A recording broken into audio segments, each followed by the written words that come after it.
5:01. I will call to order this Board of Selectmen regular meeting on Wednesday, June 10th. First item on the agenda is First Selectmen's remarks. I'd like to start by acknowledging that as of June 1, Allison Balsamic has taken on a new role as Community Communications and Programs Coordinator, which means this may very well be the last time Allison is clerking for our group. And I just wanted to recognize that and also say thank you for having done not only a great job with what you've done for us here, but also obviously for me over the last 2.5 years or so. You continue to, as I keep dragging you into other things. We just wanted to present you these and just say,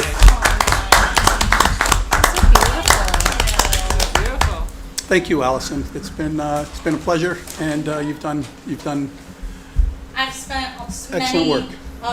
most of my evenings here. Thank Yes. you. Thank you, And we'll have to give you a minute to put those in water sometime I know. soon. So, Don't worry, I'll take a break. I have a vase in my at my desk. These are beautiful. Thank you. you're welcome. I'm also very happy to mention that Woodbridge has received a $1 million congressional grant that was awarded through Rosa DeLaura's office for our police department emergency operations center, which is really a room right now.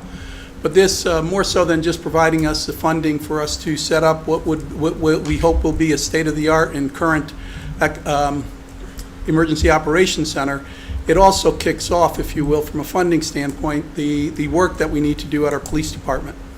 And we will continue to see what we can do about securing grants for additional work that needs to be done, as well as many, many other things here in town as a means by which to help our taxpayers and by hopefully enhancing different programs and helping our taxpayers.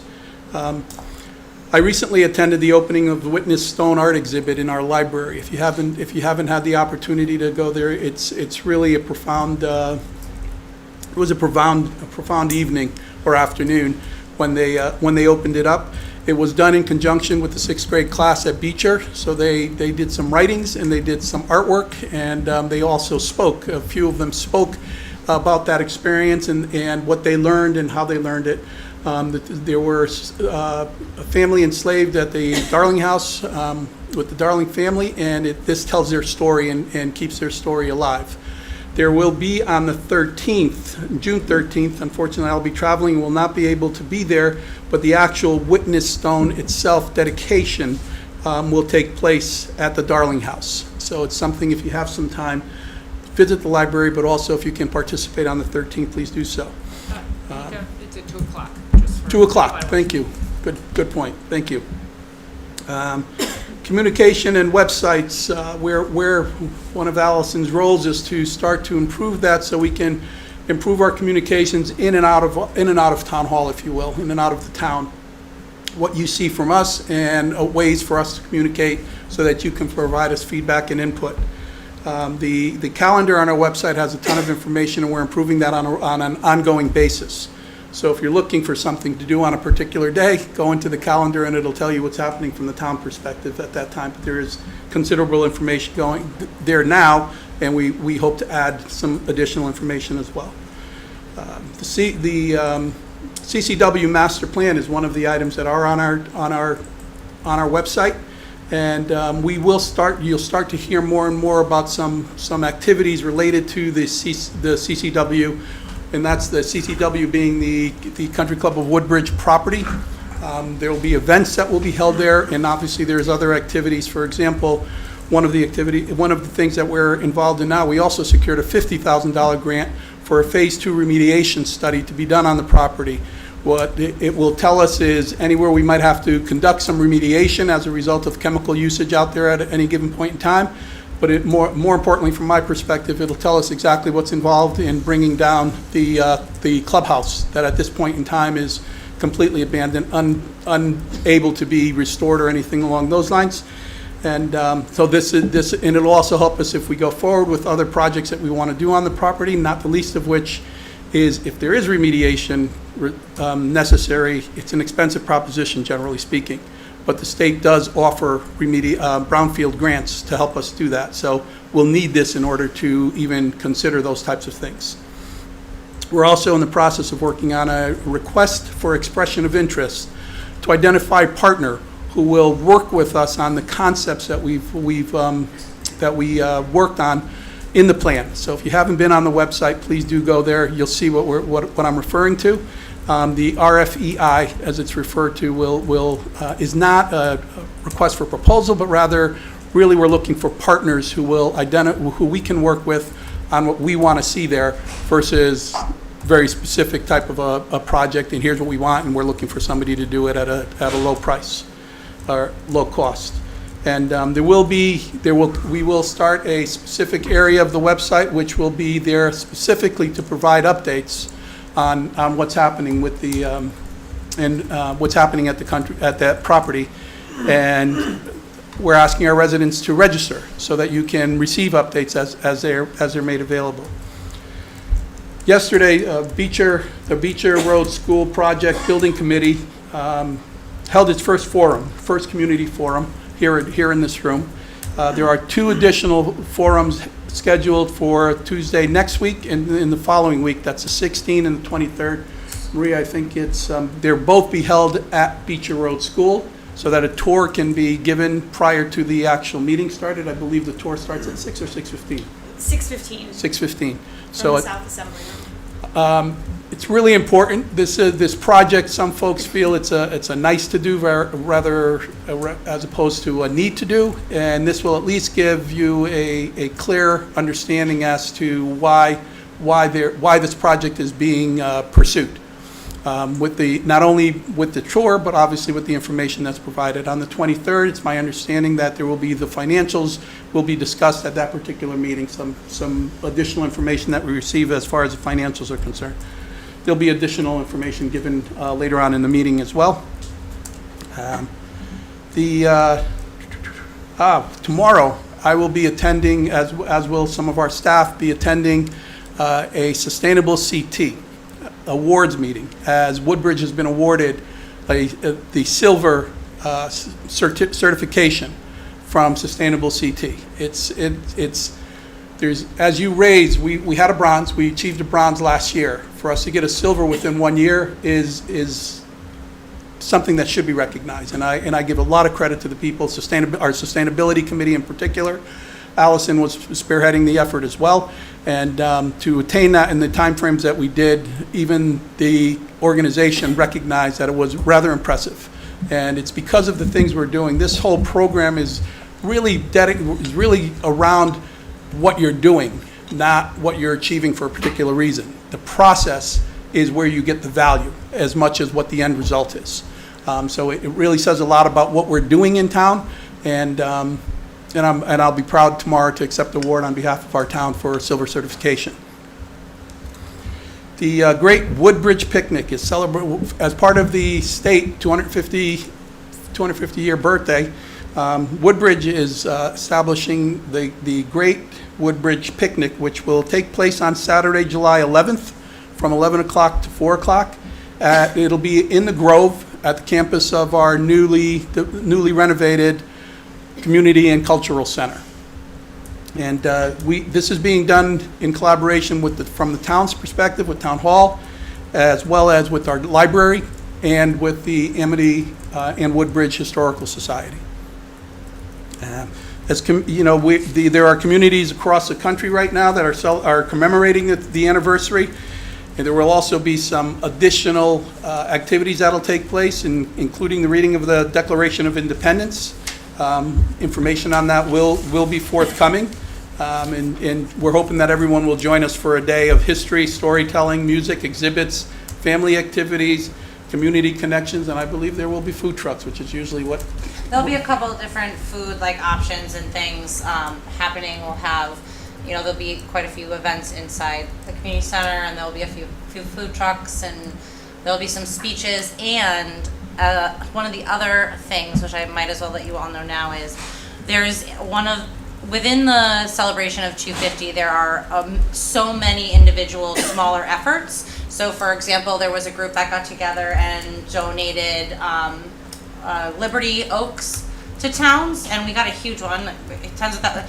And so we're gonna put a plaque that's at Peace Park. There's more information on that, but there's all these little individual things, and one of them is to have the Declaration of Independence read at the exact time that it was read for the first time out loud, which just so happens to be during your next July Board of Selectmen meeting at 6 p.m. Eastern Time, which is right before public comment. So I'm sure you'll hear from me and Eric to have some sort of moment at 6 o'clock during that Board of Selectmen meeting to celebrate that. Who read it then?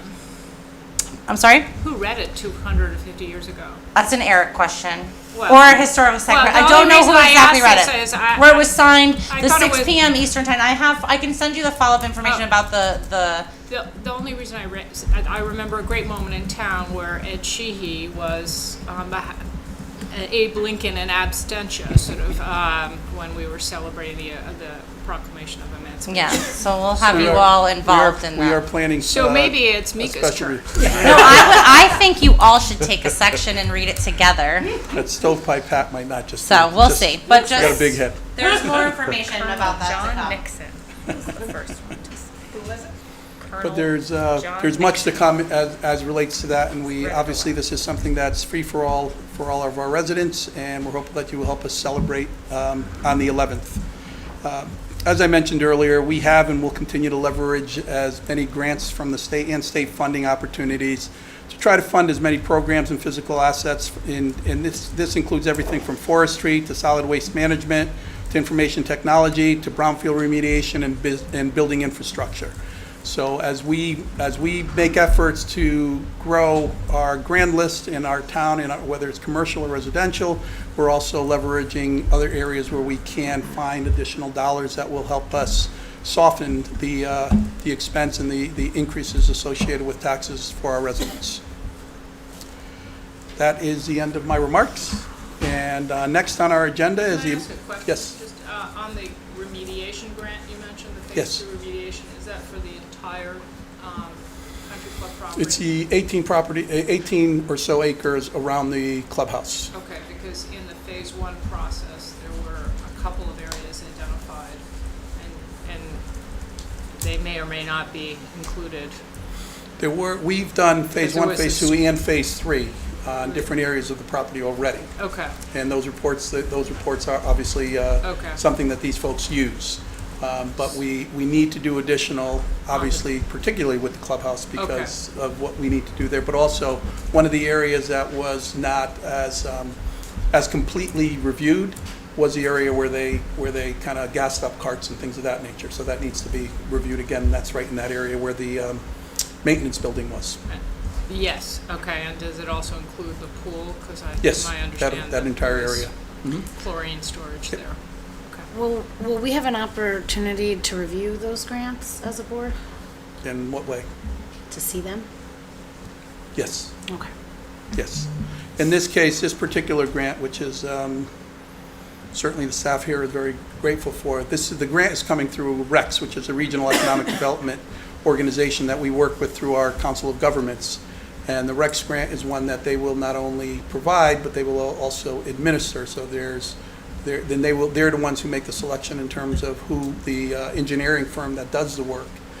So there's not work for us to do in this particular instance, and there's no commitments associated with it. That's good. It'd be nice to also see the police department grant as well. There's not a lot of information as relates to that, Okay. that we've received, but when we do, certainly it can be shared. Okay, thank you. Tony, I think you're next on the agenda. Okay, thank you. The monthly report is through May of this year, and it's a budget surplus of a little under $400,000. That would leave us with a fund balance of $9.4 million, or 15.4% of our annual expenses at the end of the year. Our surplus in our taxes has grown to $233,000, and we received a few additional back tax collections since last month, which have helped with that. Intergovernmental revenue surplus of about $160,000, mainly due to additional funds in excess cost grant and town road aid. The charge for services is about even. We've had some additional revenue in building permits was offset by some shortfalls in rental income and transfer station fees. We still are seeing expenses and legal fees in the selectmen's budget are more than our budget, so I'm hoping to reconcile that at your next meeting. That's along with the police budget due to retroactive pay and adjusted wages as a result of the contract settlement. So I hope to have those two finalized and available for your consideration at your next meeting. So does that mean we would see the numbers? Yes. Okay. Yeah, I'll have because it's such a wildly. I'm wondering just why there Variable. aren't numbers in this one and all the other ones there are in these synopses. So the police is about 260,000. Well, that, yeah, I see that. but Legal I one I'll s- have it next month Okay. for you. Okay, thank you. Yeah, Well, I can have some detail for you in terms Okay. of like where the Can you just costs remind me are. what the budget was? It was about I have that right here. Actually. Thank you. It is 86,000, and expense right now is about 140. So it's And that was for fiscal year 20. 25, 26. Okay, thank you. So I'll give you a better idea of what topics Okay, were resulting and where the money was spent, okay, thank you. which I think would be helpful. Thank you. And Tony, when you say we're gonna reconcile it, I have Next surpluses in other areas that I can transfer the funds. okay, but so do you, so you expect even after that exercise, The top is correct. that's what Right, I'm. this won't Yeah, you change. know me, I mean, Right, my yeah. question was, Right, are we right, gonna right. still be at 9.4 million Correct. once we do the No, that's a good reconciliation? question. That's a Yeah. very good question, and that's correct. Okay, all Thank right, you. so that's still the anticipated end Yes, result? yes, Okay, yes. thank you. That's a good question. Waste management, there's a surplus in waste management, $60,000. Human services, due to staff turnover, a surplus of about $20,000. And of course, the area where we have the most surplus is Amity. That's at $260,000 currently. So those will all net each other and offset each other to result in the $9.4 million fund balance. Can I just understand, the transfer station fees went down, right? Right. So we had loss of revenue, but then we do better on waste management because we don't have to pay as much. Right. Right. So we had that's less correct. garbage in, but we also had less garbage out. Right. So net, we're at about 15,000 less. Right. Okay, Right. all right. All right, That's thank correct. you. We had Okay, less. so We it's had to not pay as bad. less. Yeah, Right. It's not as bad because we have a surplus because we receive less garbage, so we Right. receive less revenue as a result of that. right, got it, Yeah. right. Yeah. Because when it comes in, some people they have to pay for it, the haulers to come Right, in. correct. But then in turn, we have to pay to have it. Pay have disposed of. Right. Disposed of. Right. And so Transfers from one to the both other. were less. so- Right. Okay. Right. got Right. it. Correct. Thank you. Okay. And- Funding requests? Yep. The first two funding requests are items that were in the capital budget or the operating budget this past for 27 that were removed in anticipation of using current year funds. Yeah. The first is UPS replacements, which are uninterrupted power supply. You may recall our discussion during the budget process. There are several throughout town that we need to replace. So when we're hit with a power surge of any sort, that our equipment is safe, and mostly related to IT, computers, and items of that nature. Have we already done this? We've done We a few. talked about it. but- Yeah, we talked about it, but we didn't actually, we removed it from the budget. So I'll make the motion to approve the line item transfer 2526-33 for $5,300 for the replacements of the UPS units. Second. Any discussion? Any questions? Is this part of our, like, fortifying our emergency Correct. services planning as Right. well? Right. All in favor? Motion carries. The second is another item that was removed from the budget, and that's to replace the fire panel at the center building, which is, needs to be replaced due to its age, essentially. And it was put in the building maintenance budget, and we removed it in hopes of doing it with current year funds. I'll make the motion to approve the line item transfer 2526-34 for $12,000 to replace the fire panel in the center building. Second. Questions? Comments? All in favor? Aye. Motion carries. The last item is just a transfer of donated funds from Earth Day to cover the expenditures related to Earth Day and the Board of Selectmen budget, totaling $6,117. Can I ask a question? What are the donations? The Who was people, donating? folks donated money to the town to cover Earth Day expenditures. Earth Day, the Sustainability the, Committee, So there were individual Correct. sponsors, just like there are sponsors of the concert? Correct, they're Concerts mostly and- individuals Okay, got it, that give us money with the specific intent of going towards Earth Day. got it. Thank I'll you. make the motion to approve the line item transfer 2526-35 for $6,117 for transferring the donations from Earth Day to the Board of Selectmen budget. Second. May I ask a question? Of course. Should this be going to sustainability's budget? They Like, have- why they do don't- we? no, this They is don't to have- cover expenses. They But don't could- currently have a budget They don't because they're Because not a they're a commission. committee? They're a commission, a committee, So, not I a mean, I commission. guess this kind of brings up stuff that's been brought up in the past with, will we address the future of sustainability? Yes. Committee Yes. versus commission in this event and other roles to that maybe Specific can or to- should be played in managing Earth Day each year.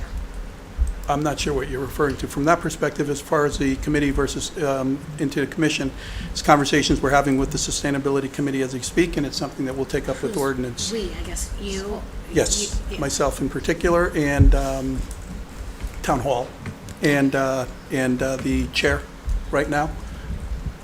Andrew, I think on the separate issue, other than sustainability becoming like a ordinance commission, there is a lot of different events that utilize that donations account Okay. currently. So money goes into that account for things like Woodbridge Like Me Day. Right now, the water bottles, the sustainability cells goes into that account. When we did 06525 Day, the merchandise or the things that we Right. sold to raise money to support community events goes into that account.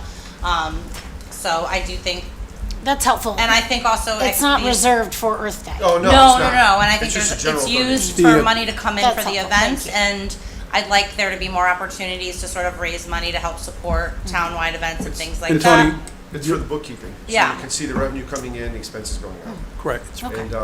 And we're able to create individual like links for each event, so the tracking for Tony is like It's really easy to- right. succinct and really In this organized. in this Okay, thank particular you. instance, correct me if I'm wrong, Tony, we generally have a surplus from an Earth Day standpoint. Typically. And what we do is we maintain that surplus to be used for the next Correct. event. Correct. For the next event. So, Correct, so that's how we're handling it now. As I say, there is plans to make go commission as far as the donations are concerned. I am currently working with some residents on the potential, evaluating the potential for a 501(c) for the town, similar to what we have for the library in terms of Friends of the Library. We're looking for a 501(c) that would be a Woodbridge Foundation for taking donations and being Yeah. able to specify where they go. That might- Well, Okay. aren't donations still deductible anyway to the town? They are for the resident never give- assistance fund, right? I never give that advice to anybody. I don't think Okay. so, and I don't, Yeah. that might have So, changed. and that's one of the, Might one have of the, changed. I think that changed. It I- changed. Yes. I could be wrong, but I think that. right now, changed. I do know that there, based on what residents have told us who have attempted to make donations, no, Okay. they're not tax deductible. I don't think Yeah. any are. So, Used and to that's be. one of the Yeah. reasons that we're looking at seeing what Not we can do to encouraged to establish donate that. But anymore. that's a little off topic. Okay. No, But just so that's you good know to that it's going. It's good to know that you're working on a 501(c)(3 so that it could be a proper And donation. we're making some progress at this point, Good, too, that so. could be good for the You'll be hearing cultural more about it. center, too. We do So we have a motion and we have a Yes. second. Is there any other discussion? All in favor? Motion carries. Thank you. Okay, and the last item I have is the catch basin cleaning bid. And I uploaded, there was an error with the upload, so I had to upload the correct document. It was not the correct document on there. Okay. So I'll just walk it through. If you look at the second page, it'll give you the 4 bidders we received. And Janet Sweeping and Property Care was the low bid at $27.99 per basin. The second low bid was $31. So we've used Janet's in the past with great success, so we would like to recommend the award to Janet Sweeping and Property Care for $27.99 per catch basin. What does that amount to? $46,883. How does that compare to our previous? It's very close. That's what I thought. I want to say it's within $1 or so, $2. Tony, can you clarify, is this the contractor that we used to use Let's- and then We oh, didn't use them. do we not have a motion? We don't have a motion. Okay, good catch. I'll make the motion that we approve the award of the bid contract to Janet's Sweeping and Property Care. Second. I'm sorry. Yes. It is. So we used them So for many sweet. years, and And then one then year they deviated weren't. from one year, because they weren't the and now low we're bid. going back. And then we're going back because they're the low bid. Good to hear. Yeah, All right. correct. Any additional questions? All in favor? Motion carries. That ends Thank you. Tony's report, and Tony has an awards ceremony to go through for his family. So, Tony, thank you very much. Okay. Thanks, Tony. Bye, Tony. Next item on our agenda is our Woodbridge School District. With us today is Superintendent Chris Montini.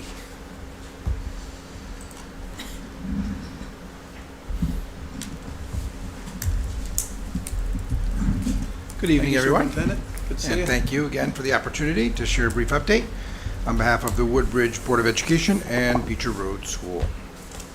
So I'll begin with our enrollment. This June, as of June 1st, our enrollment stands at 875 kind and curious students who, despite loving Beecher Road School very much, are excited for summer. This is one less students than last June. We had 876 last June.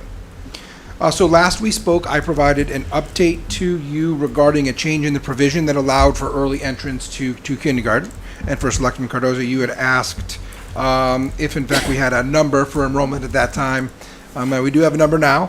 So we currently have 90 kindergarten students enrolled for 26-27. We'll continue registering for another 2.5 months. Well, I guess actually we'll continue registering every day until the school year ends. But we do expect more in the next few months. We currently have 85, so that's 5 more than our current enrollment. But we projected, based on the community planner's projection and the 5-year average, 115. So lower than the projection. Again, we still have we still have a few months to register. So we're at 90.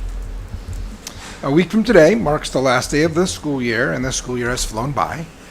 Throughout the month of June, our teachers and students have welcomed families into the school for end-of-the-year culminating activities, where we've celebrated the growth and achievements of our students in a myriad of ways. There's a strong sense of community that exists here, and that's evident. Our end-of-the-year celebrations have been well attended, filled with smiles, joy, and pride. On Wednesday, June 17th, which is the last day of school, we'll hold our promotion ceremony for our 6th graders to commemorate and celebrate years of hard work, years of growth, development, connection, memorable experiences, and hopefully fun. As you may have heard, our promotion ceremony is taking place on the same day as that of Amity Middle School Bethany. The administration from both Beecher and Amity, they work together to stagger ceremony times to provide approximately an hour and a half between ceremonies to ensure families would be able to attend both.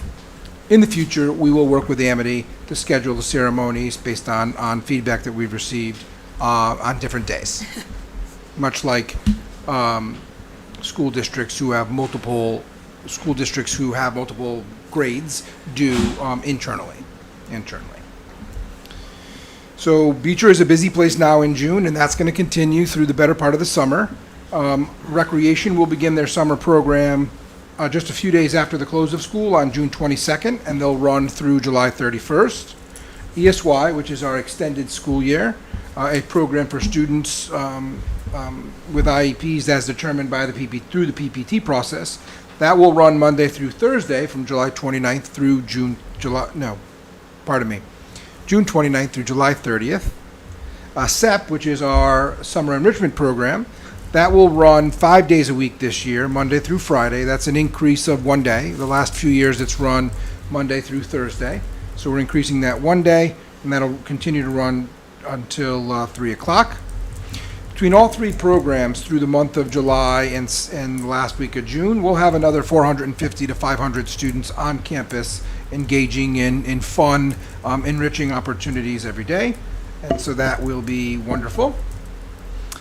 First Selectman Cardoza, you already gave the update regarding building committees. The only thing that I will say is that June 23rd meeting will take place in the Rotunda because of Recreation will occupy South Assembly as a big giant game room, but we'll still meet in South Assembly because that's where the tours will begin, and that's where people should access for that meeting, and we'll walk them up to the Rotunda since it's not directly accessible from the outside. Earlier this week, Monday, members of the local FBI field office were at Beecher to provide an award to our students in recognition of their participation and scores on the FBI's Safe Online Surfing program. So our sixth grade students scored the highest in the nation in the month of April. This program was a free national program aimed at educating students on evolving cyber dangers, being responsible digital citizens, and proactive awareness to remain as safe as possible in all online realms. I'd like to congratulate our sixth grade students and their achievement and their teachers for their achievements.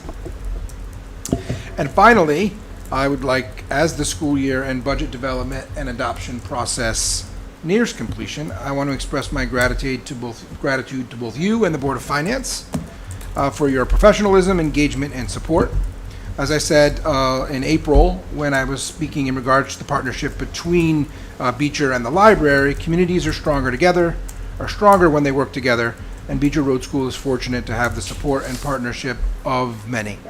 And I think what was been memorable for me is it was a difficult budget year, as you know, it's my first one, so I don't know if that's difficult or not, but people said, you know, it was a difficult, and never once did I feel that folks, any conversation in anywhere in this community didn't value education. It's really nice to be a part of a community like that, where that value is exceptional. So thank you all for your support. Our board will finalize and reconcile the budget this coming Monday at their board meeting. And then likely we begin thinking about the next budget, and as you folks do too. So thank you. Happy to answer any questions should there be some. Could you tell us just a little more about the sixth graders award, that award for surfing?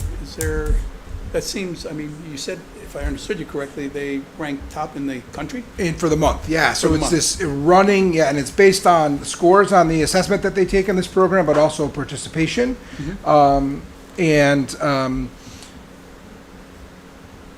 This is we've done it 3 years. I know the last 2 years, we've received an award for being on top. I'm happy to get more information. Unfortunately, they just discontinued it June 1st because they're going to update it and provide something that's a little more up to date and timely. The website says part of it is budgetary, but when the folks from the field office were just here Monday providing the award, which our students enjoyed, and an opportunity to engage with the FBI. And interestingly enough, you know, the head of this local office was a biologist to start, and so folks come from all different fields, which I think our students, I mean, they asked typical questions around, you know, cases, and but it was interesting to see that the FBI, which has an acceptance rate of about 5%, you can liken that to you know, Ivy League sort of admission. Folks come from all different backgrounds, so they certainly were engaged. So I don't have in-depth knowledge of the program, but I do know that through the health classes, our sixth graders, they've enjoyed it, the teachers have enjoyed it, and they're hoping that the program that comes next year continues to meet that same sort of high-level standard, because there's digital citizenship and online safety is incredibly important, and it's only going to get more important, time goes you on. know, I agree. with all of the future generations. Congratulations to them and to you. Yeah, thank you. It's Thank you very much. outstanding. Yeah. So, just a question about the Yeah. use of the school during the summer. You mentioned the very large number of students who will be there. Yeah. And participating. One program you mentioned finishes at 3. When generally do the students finish at the Rec? school? And the related question is, do you have the month of August to get the school ready because at some point you need to do you know, some maintenance work, I'm sure. Absolutely, yes. So rec is midday, 12:30, and same with ESY. That it finishes, you mean? That they finish. So we have the afternoons free. We have the month of August free. Right, And SCP is until 3. right. So we do have evenings available still. Now rec, on nice weather, utilizes outside the majority of that time. Right. They come inside for cool down periods, stations, some rooms, but this has been the case for a long time, and they have it down with what they need to accomplish. We before we had extended SEP to Friday, which used to be the case. We met with the custodians to make sure that they still would have enough time, and the answer was yes. So yeah, thank you. Thank you. Thank you. Thank you very much. Appreciate it. Congratulations on your first year. Yes, I said I'm almost a veteran now. I'm not going to be the new guy anymore. I don't know how long you're the new guy, but You've done a wonderful job. Thank you so much. Thank you. Thank you. Our next item on the agenda is public hearing for our 2026 NAA Actually- applications. I'd like to make a motion that we, You actually have Conservation Commission grant next, don't you, or did it change? no, that is next. That's what we had. So I'm sorry, I might have an Oh, older copy of am mine. I looking at an older copy? Because I also see the public hearing is next. So I go public hearing. But to that end, what we will do is we will Well, it was ask, scheduled for 6, the public hearing. and we have to wait until 6 for the public hearing. So to that end, I'd like to move the agenda so that we do take the number 6 item on the agenda, which is the Conservation Commission grant, that our co-chair of our Conservation Commission is here. So with So the moved. concurrence from the, thank you, Amy, I'll second it. Is everyone in favor of moving up the agenda item? Motion carries. Sharon, if you would. Hello. Ben actually would like to be here also, but he was under the impression of the previous agenda, so I'm going to cover for both of us. Okay. Well, thank you for listening to what we have to say. This is concerning the Forestry Resiliency Grant that DEEP is interested, that we're interested in applying for. And, can people hear me? And, You just put a little closer so they can hear you in terms of the, okay. thank you. And as some of you know and some of you might not know, we're applying for 2 grants, one for the Country Club of Woodbridge and one for the Fitzgerald property. They're up to $150,000 each, and it will involve forest resiliency, which also involves getting rid of some invasives, selecting plants that will have a better chance of surviving, that have more ecological value, that will enhance the habitat. And as you may know, and really it's Ben who's done a lot of it, we've done a fair number of research in terms of habitat for bats, habitat for birds, habitat for some amphibians, habitat. So it's an incredibly valuable habitat, and Fitzgerald is also, because it has certain areas that have are considered core forest areas, which are also really valuable. But the understanding that we're growing to understand is that our chances for this grant are greatly enhanced if they can be assured that we plan to follow up after the grant and also plan to keep this land as protected land. So we're coming to you with the hope of getting some kind of indication that we can give to DEEP that the land that we're wanting to have restored is land that will be thought of as valuable to the constituents of the community and will be protected. And the main areas of the Fitzgerald property are the areas of the forest around the field, or only portions of it. This is, I don't have the exact number, but it's like, I'm guessing 35 of the 100 and some odd acres. And they're already deemed by a previous survey that they're important. And one of the main things is that invasives are coming in. There's less undergrowth of young trees that can grow.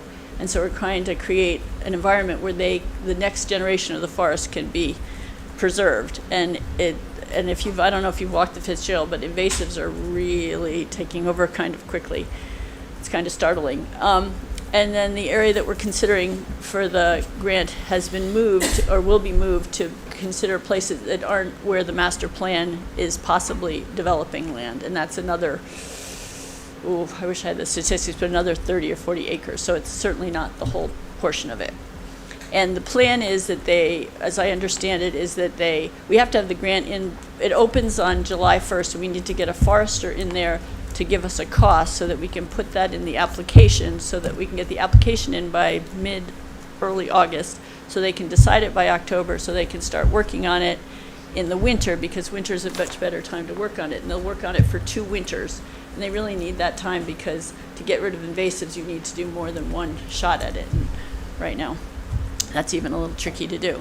So I think it's a valuable thing, and I think a lot of people in the community probably would like to make sure that the forest is healthier than it is looking right now. And so we'd like a letter that indicates your interest in it, so that we can proceed and have hope that we'll get this grant, because it probably is going to be fairly competitive. Do you guys have any questions? And Sharon, are you going to provide a map of where these acreages are that are your area of focus? well, we have we have a map of the Fitzgerald property, and we need to get, but this all has to happen in the next few weeks. We need to get a new map because when we had our forester come look at it, he wasn't as aware of the master plan, so it has to be moved over to some degree. But For the there's CCW? for the CCW, yes. Okay, but, so But you not have for a the- map for Fitzgerald, and you're working on one for Yes. CCW? And you'll have that when, Sharon?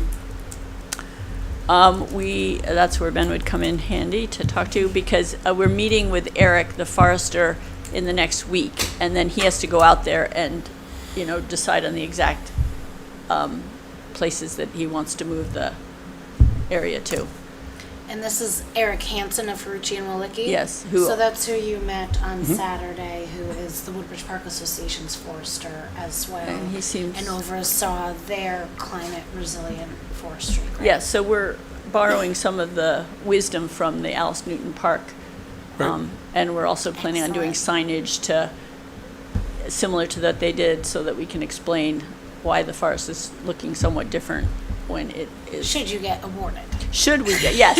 We won't put the signs up until we get awarded this grant, but we are hopeful that that can happen, and it will be partly dependent on all of your interest in making that happen. And can you identify particular invasives? I'm just curious. That are a concern. I know in October they say they'll award the grant, Right. and then I think that they'll go out and start doing the work in the winter months. And I don't know how much is done in the spring and summer, because they'll then Well, work on it. It didn't say phases, I said invasives. Oh, what about it? You said you're concerned about invasives in the Yes. forest. Oh, there's knotweed, there's Okay. bittersweet, there's I see a lot of barberry. barberry, Yeah. there's, Multiflora. yeah, There's still grass. There's Okay. mugwort. Okay. there's a lot. Yeah. Just to There's a help lot. people It's understand what actually- we're talking about. Yes. Okay. So for the invasives, when you identify these areas on the map, will they only mitigate in those areas? Because I imagine invasives in other areas are just gonna, Well, that's disease are where just gonna we have a carry through. possible plan. I'm not committing to this, but we've been creating a Friends of Conservation group, and we're hoping to kind of inspire other people to do more areas of it, but that is a big ask, and we might need your help to help inspire us to have a invasives day. But I recently have been in a forest that was the floor was completely barberry, and it terrified me. It was completely barberry. So I can speak to this grant program as a deep employee, and actually the person who got the federal grant funds to implement this program. I can't speak to Woodbridge's application, because obviously there's a big conflict of interest there, and I haven't been engaged with that. But as far as invasive control and what the Woodbridge Park Association has done and how this approach is integrated, is this grant opportunity, only certain forest management practices are eligible. They're practices that are deemed climate smart. They promote increased carbon sequestration, greater biodiversity, structural elements and species compositional elements that promote resilience and adaptability.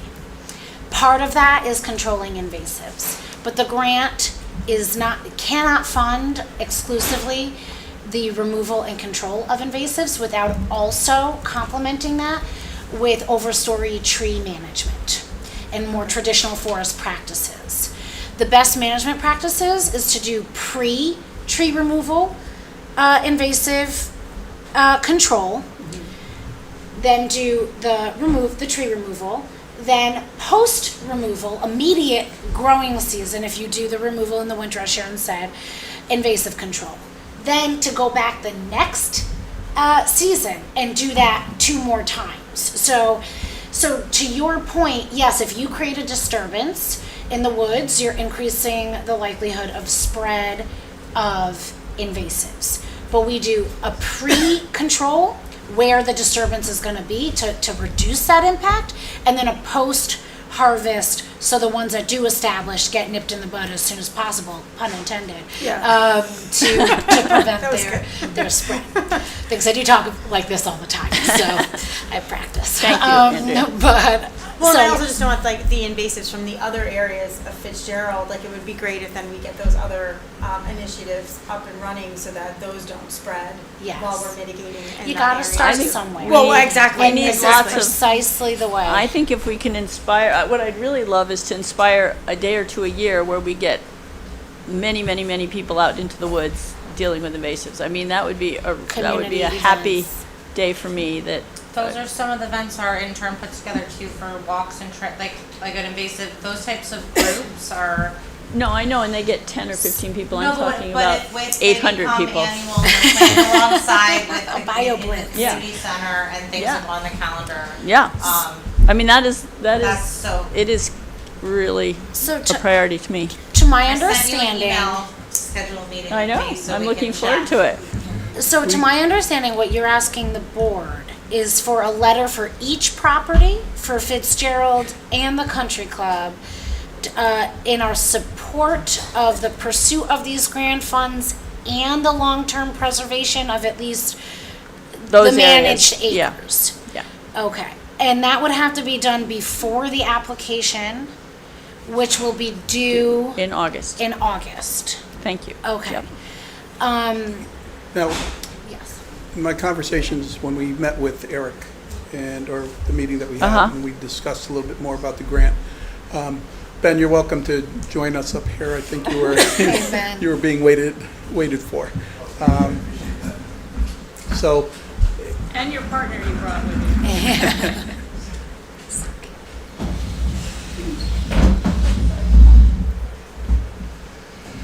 One area that I thought was, of our conversation was that it doesn't necessarily have to be forest.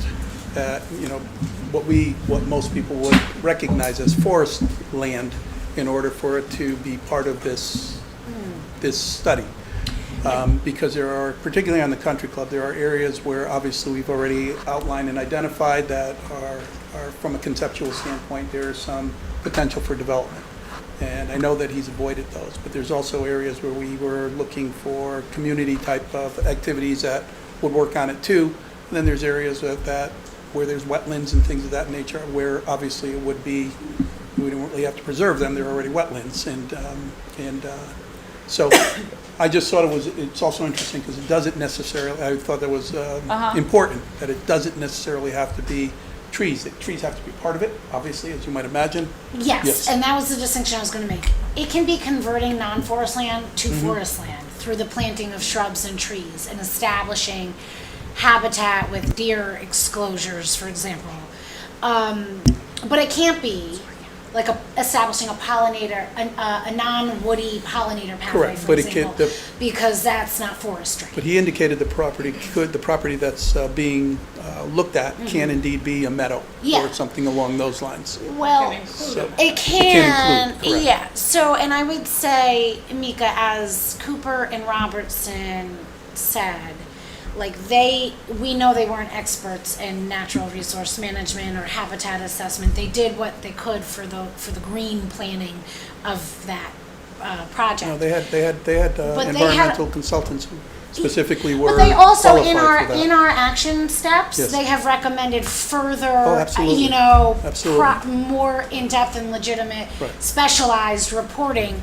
And what a forest plan like this would do is provide provide that. If their forester thinks a certain acreage is best to promote climate resilience in certain ways that align with the landowner's goals, then I think that's an important thing to consider in the context of the plan. Because why wouldn't we? You know, that's valuable information. And specifically in the Fitzgerald property, most of it's already forest. Yeah. So that's sort of a different Understood. one.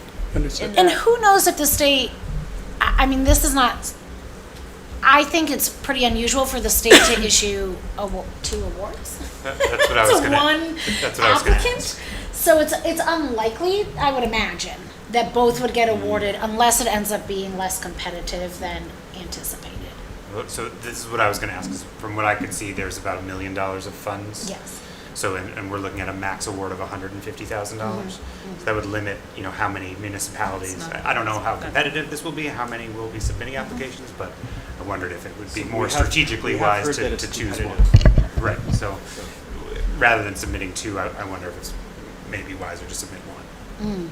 To just offer that as a, So would we, given that timeline that you presented and we spoke about, would we then, need to look at, a map and approve a letter and a map at our July meeting?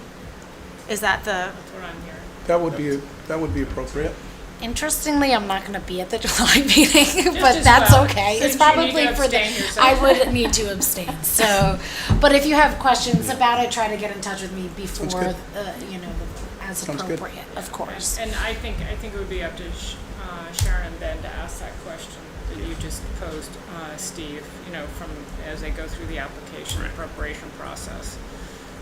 Whether the person they're working with thinks they're better off applying for 1 or 2. So they haven't given any advisement one way or the other. They just said if you have 2 parcels, put in 2 grants. Okay. I mean, I think we are happy putting in the effort to try and make it happen, even if we might only get 1. But the town also has to put in effort. I don't know what goes on for submitting, and I imagine there's stuff that you guys have to do. So, it's also up to you whether you want to put that effort in. There's information that's currently would support the grant. For example, what we've done with the master plan obviously indicates that there's a large portion of the country club that is not specifically designated for development. So that, I think there's a start there, in terms of that property. I'm kind of with Steve only because if it's $1 million available and max bids are, I don't think they'll give max to everyone, obviously. Is it, did you say 1 million? See, Max I is can tell you, 150. the reverse thinking could be, well, boy, we ought to give them 1 because they wanted 2. Whereas a town that only asks for 1, they're not that invested. I mean, Woodbridge is really really trying. I've seen that happen. There can be those things. I think you'd want to if they're rank them, separate You'd applications. want to say a preference. And is there anyone to advise us along these lines in terms of what Amy and Steve are saying that can give us is this the first time this is happening? I don't believe that that's the case. There is so- a grant program specialist employed I by think that's Deep who we met with, Forestry. if I remember correctly, yeah. And I think we need to get the grants going, and then we can kind of figure out what we want to do. Unfortunately, we're kind of in a time crunch, because if we don't get them going soon, And I'll just add, Mika, I understand your point that the plan is something that shows that not all the land is proposed for development, but it's not an easement or, a commitment necessarily to preservation, as we've discussed. And so I do see value in a letter like that, because the government, no level of the higher levels of government want to give money if there's any doubt that the land will change its use and that their investment would be for naught, Understood. So- And in order to do that, obviously, it's not something that we'll have done by, yeah. go on, Sharon, I'm sorry. No, I'm sorry. I just, the Fitzgerald, the Copper Beach there, or the beech trees there are just exquisite, and it would be really nice to be able to save that. I don't know if anyone's done that walk years ago, but it's land that would be, has some value. What I would suggest, for the purposes of time and for your request, is that, as indicated, you prepare a summary as to, with some specifics in terms of what we're looking to do. Would you like a template of a letter? So, Yes.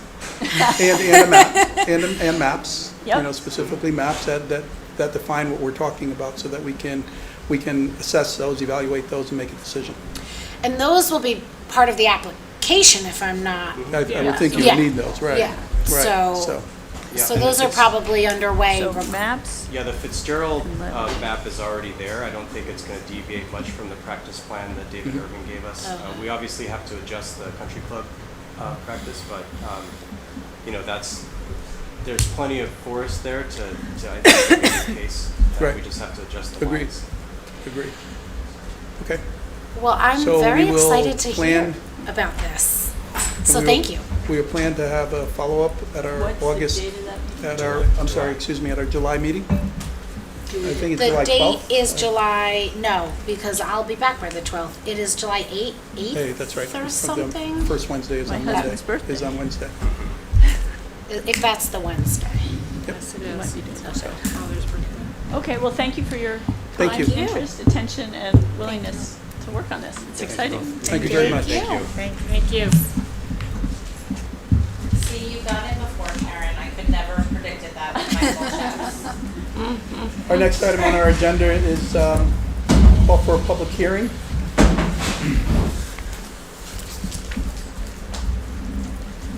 In accordance with Section 12-632 of the Connecticut General Statute, I now call this public hearing to order to receive comments on the application received for the 2026 Neighborhood Assistance Act. The legal notice was published on May 29th, 2026, edition of the New Haven Register. Is there a motion to waive the reading of the legal notice? So moved. Second. Any discussion, all in favor? Thank you. At this point in time, would like to take any comments from the public present regarding the application from the Amity Teen Center doing business as 10 Selden Street and Cure Disease Jewish Federation of Greater New Haven on 360 Amity Road. Following public comments, thank you, that's good. Is there anyone here for a comment on this application? Anyone who would like to make comment on this application? Last call for anyone who would like to make comment on this application. Seeing no one, Allison, have we received any? Not for the Emails or NAA written? applications, no. Okay. With that, I will now declare this public hearing closed and ask if there's a motion to accept the following application for the 2026 Neighborhood Assistance Act and forward them to the Department of Revenue Service for processing. Do I have a motion? So moved. Second? Any discussion? All in favor? Motion carries. Thank you. Our next item on our agenda is public comment. And the board invites members of the public to step forward for public comment. Speakers are asked to state their full name and address for the record and to try to limit their remarks to 3 minutes. The board may limit the total time allotted for public comment on any single topic to ensure the meeting runs efficiently. As for selectmen, I also ask that comments should be made in a respectful and orderly manner. The board does not engage in dialogue or response to public comment at the time that they are offered. Matters raised may be referred to the town staff for review, placed on future agenda, or otherwise addressed by the board as appropriate. With that, I would like, don't need to ask. We have someone here for public comment, so Yes, we'll get started.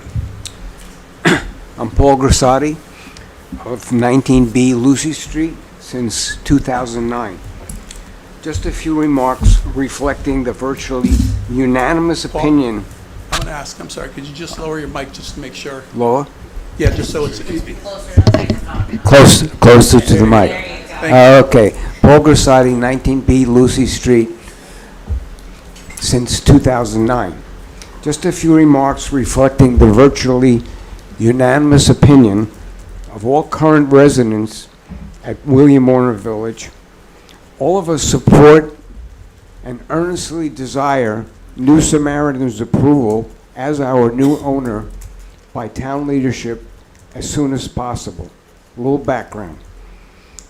As the largest affordable housing network in Connecticut, New Samaritan is a nonprofit and has a decades-long reputation of building and managing high-quality, affordable, and elderly housing.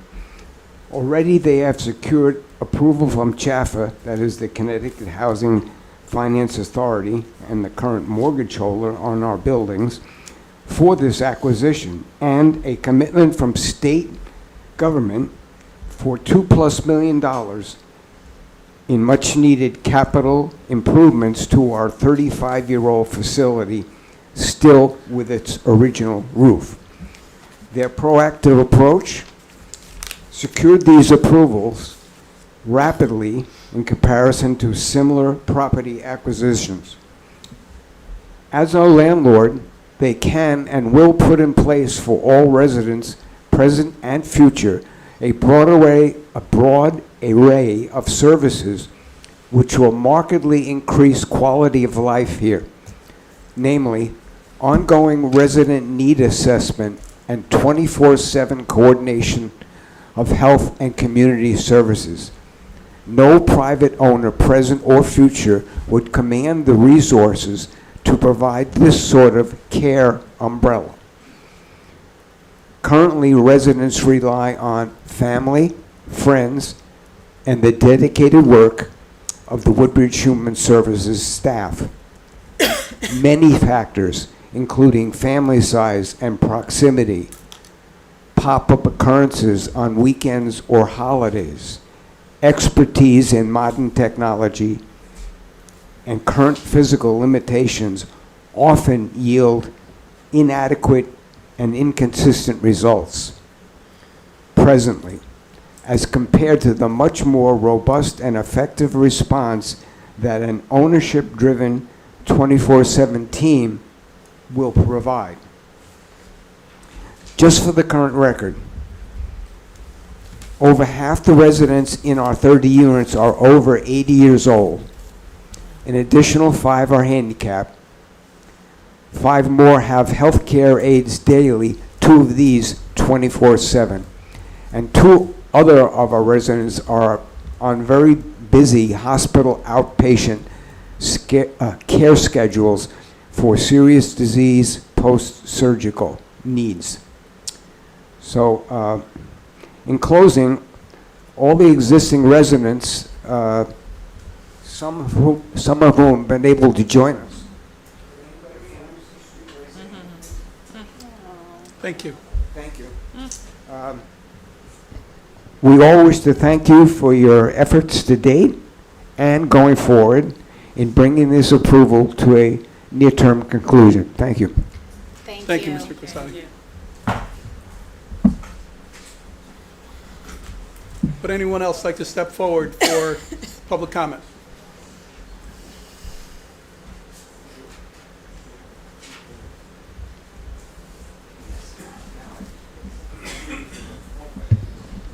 Hello, can everyone hear me?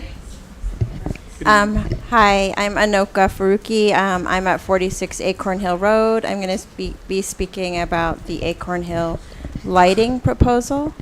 I first learned about the lighting effort at Acorn Hill Road when I came across a quote-unquote community input survey on Facebook. The post said I could share my concerns, but when I tried to fill out the survey, I could not add any thoughts until I answered a required question saying that I was in favor of the lights. I learned that a member of the Recreation Commission, under the similar pretext of gathering feedback, was also circulating this petition presented as a survey.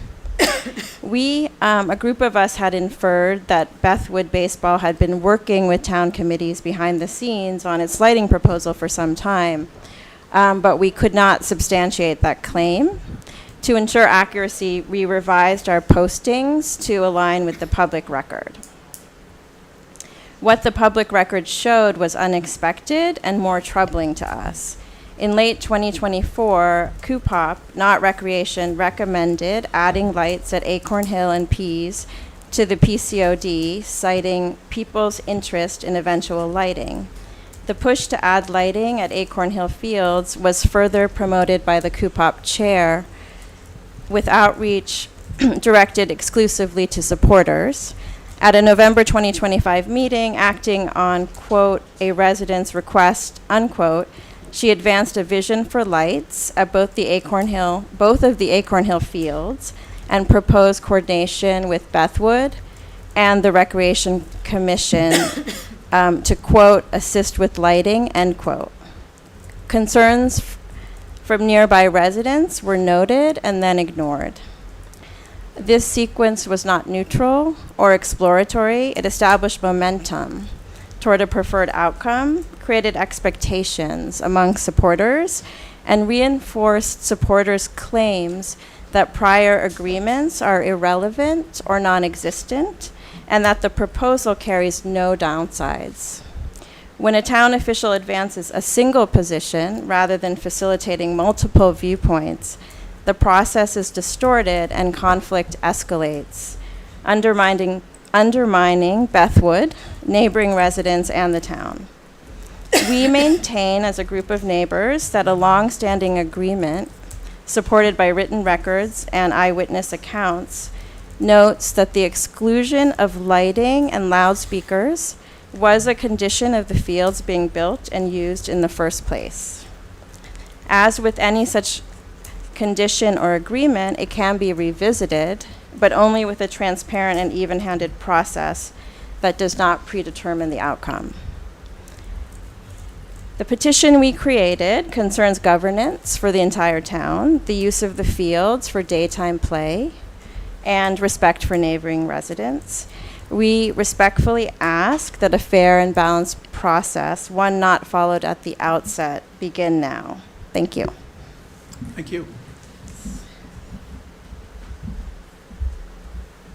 Would anyone else like to step forward?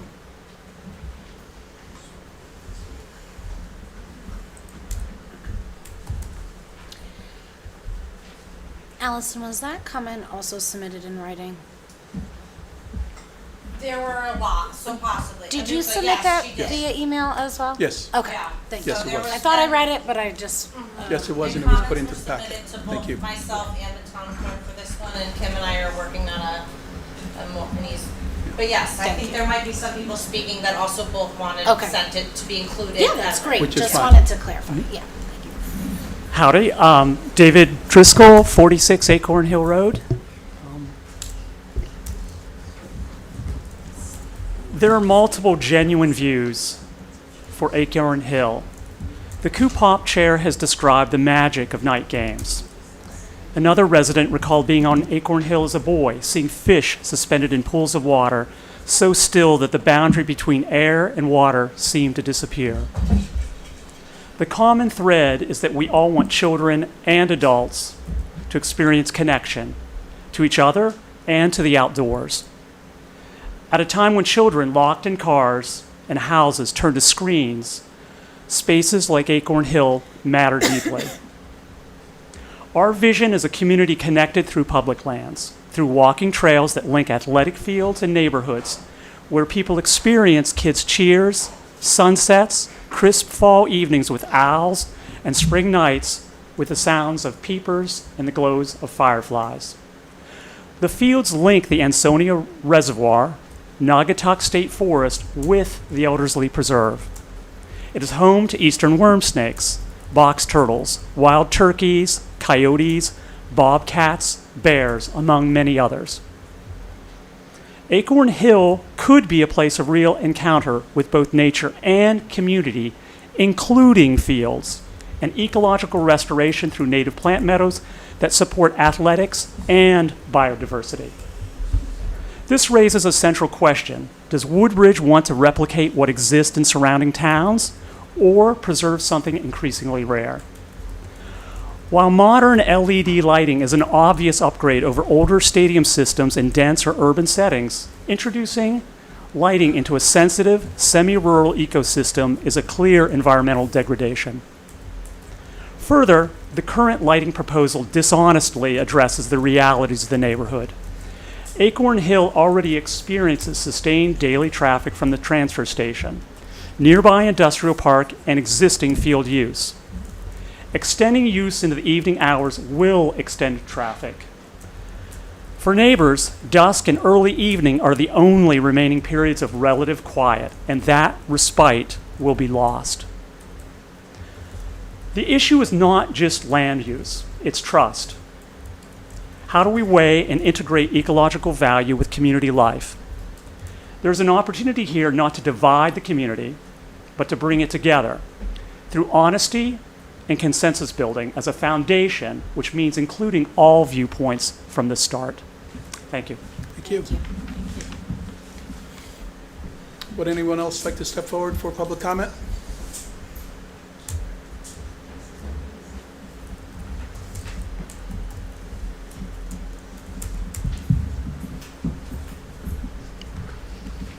Good evening. Bill Silverberg, 31 Jenick Lane. I'm here to ask the board to spend more money. Okay? Wow. In order to save money. We have confronting us in this town over the next 3, 4, 5 years massive requests or massive concerns about bonding. We all know what they are: the school, the police department, possibly Amity, etc. I took it upon myself, and please check my results because I'm not an economist, that we have very little debt here in the town of Woodbridge. Very little debt. About $20 million is what I figure to be, including that which passes over from Amity. I also looked at the 3 communities around us, Bethany, Orange, and Woodbridge. Per capita, we have by far and away the lowest debt of any of these 3 towns, about $1,500 per person here in the town. Yet confronting us is, per Tony's charts and everything, a massive amount of money. At the lowest level, if the school bond issue passes, $50 million. If we get involved with things such as Amity, I've heard of figures of about $15 million. Again, not substantiated, but considered. And the police department, which has been stuck in a hole over here for the last 25 years, maybe another $12 or $15 million. These concerns me. As I've spoken out before, this is not a uniformly homogeneous population in our community. If you look at a document called Ed Smart, I think it is called, it's the document for the education, 12% of our students at Beecher School have subsidized or free lunches. That reflects upon their family income. A number of years ago, my mentor, Michael Luther, and I were intimately involved in originally writing the proposal to help stabilize the taxes for the elderly. There are 100-odd families over the age of 65 who get subsidization from the town. We don't have the figures by state statute of how many people are between the ages of 65 and above. They break it off at 60 and 70. But if we consider that there may be as many as 1,000, about 12% of that population is getting subsidization. What will it cost us if these bond issues are passed? And what will be the ramifications? I'm not here to discuss whether any of them are good, bad, or indifferent. I don't have enough knowledge about all the facts. I do thank Maria for spending close to an hour talking to me about a month ago about this, and she did an excellent job. But it reminds me of the blind men and the elephant. Each one grabs that elephant from a different perspective. And not any one of them is wrong. They're all absolutely right. I had the opportunity of serving on the Amity Board of Education back in the, I guess it was 1980s, when Russ Stoddard would breathe down my throat about issues he wanted changed at the Amity Board. And he could breathe very heavily at that time along the way, okay? But he said to me, once someone is on a board, they lose perspective of what the whole town is about. Previous administrations, at least the last 2 administrations, have felt it necessary, and you may not agree with my verb, to decimate the non-educational budget of this town, to support education. And I'm not against supporting education, but would have wondered why we didn't increase the taxes to do what was appropriate. Are roads not important? Is human services not important? I've asked a number of years to put a line item in the budget of $5,000 for the food bank. I've gotten no place. I usually tend to lose in these issues, by the way. But I'm going to keep on trying. What I'd like to see this board do is as follows, and please, I'm going to be nice. I have very little faith in the Board of Finance in this town. You selected them, you're responsible for them. To cut a budget doesn't take much intellectual ability. To deal with a budget appropriately is the more important thing. None of us like to replace our septic tank fields. Doesn't give us any great pleasure, but it's an ongoing cost. When my wife told me we were having children, I opened up an UGMA account under the Gift to Minor Acts to pay for those things coming down the line. I planned for 20 years down the line. We have not done that. We have been reluctant to take on bonding and to try to pay for things out of current income along the way. Whether that is right or wrong, I don't know. But what should be done is, who is going to speak for the populace out here and give them a completely objective view of what is going to happen? Mika, you brought up a slide at the last town meeting showing, and I can't remember the exact numbers, but that relative to inflation rates, we were down there right at the basic inflation rate. I don't remember the exact number you showed, but you were proud of it. I'm not. We have to spend more than the rate of inflation to make this town work and work appropriately. We have to meet the needs, not necessarily the wants, but the needs of the population. So with that in mind, I looked at my own personal life and that of my children, who are involved in being bought out by private equity now. I want you to spend money for a completely impartial group, not some one little accountant, but a group that does risk management. Risk management.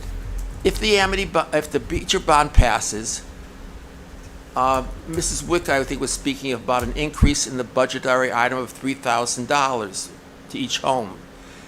$50 million borrowed over 20 years is $80 million returned, depending upon interest rates and how you fluctuate it. Or roughly $4 million a year. On a $64 million budget, that's about 6% per year right there and then.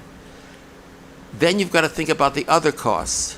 You can't keep on telling each of these boards you should be at 0%. It doesn't work in the long term. It may work for 1 year, it may work for 2.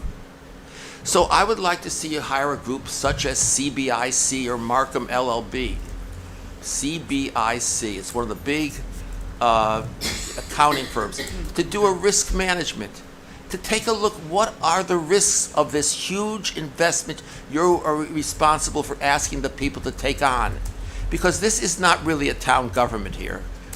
It is, not using the negative aspects of the word, it's almost an oligarchy. It was embarrassing to be at the last town meeting. I was one of, 70 people who was turned up there? That, I think, was the number who turned up at that town meeting. That's not good. So you're taking on a great deal of responsibility in acting for these people here. So in that regard, get the full information out to the people so they will know what their cost is going to be. I saw a recent ad on TV about a car. You could lease the car for $2,000 down and $400 a month lease payment. It's now been changed to $2,000 down and only $125 per week. Sounds much better, doesn't it? People, yes. When we built the Amity schools back then, we told people what it was going to cost them per month. No one multiplied it out per 12 or knew what it was going to cost in the long term. I am concerned for the people in this town who aren't as well off as I, who are just as important as I am in this town. So I don't know how you're going to get out from under this, but as far as your predecessors are concerned, place the blame on them. They did not properly fund and look after the economic situation of the town, in my opinion. Thank you all for your time. Good luck, and I'm glad I don't sit on your board. Thank you for your comments. Please. Bruce Weber, 53 Acorn Hill Road.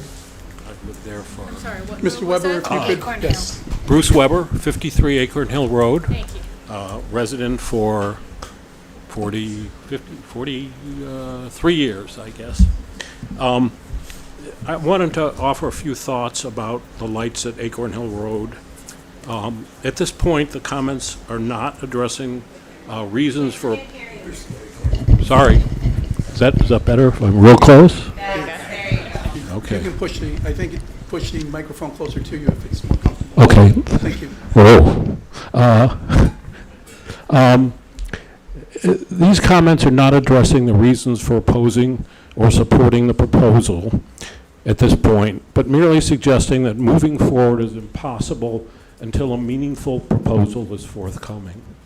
I note that my knowledge of the proposal is very recent. The neighbors simply had not been informed about the proposal, even those with a property abutting the town property, such as myself, where the lights are proposed. The proposal is written and contains virtually no supporting information for any of its claims. I requested information from the Bethwood Baseball League, specifically Dwight Rowland. Mr. Rowland refused to provide answers to the majority of my requests, instead indicating the questions would be addressed at the June 3rd public meeting run by the Baseball League. I have an email which could be provided if you wish. During the meeting, there was an interesting discussion between opponents and supporters of the proposal, but many of the questions were addressed by the Baseball League in two ways. Clear indications, one was clear indications and often acceptance that the minimal information initially provided was misleading and incomplete, with a claim by the Bethwood Baseball League that more complete information would indicate a need for lights at Acorn Hill Road. Second, there were promises to deliver to the interested parties what was acknowledged to be important data required to evaluate the claims. This has not been received to date, but admittedly, it's only been a few days.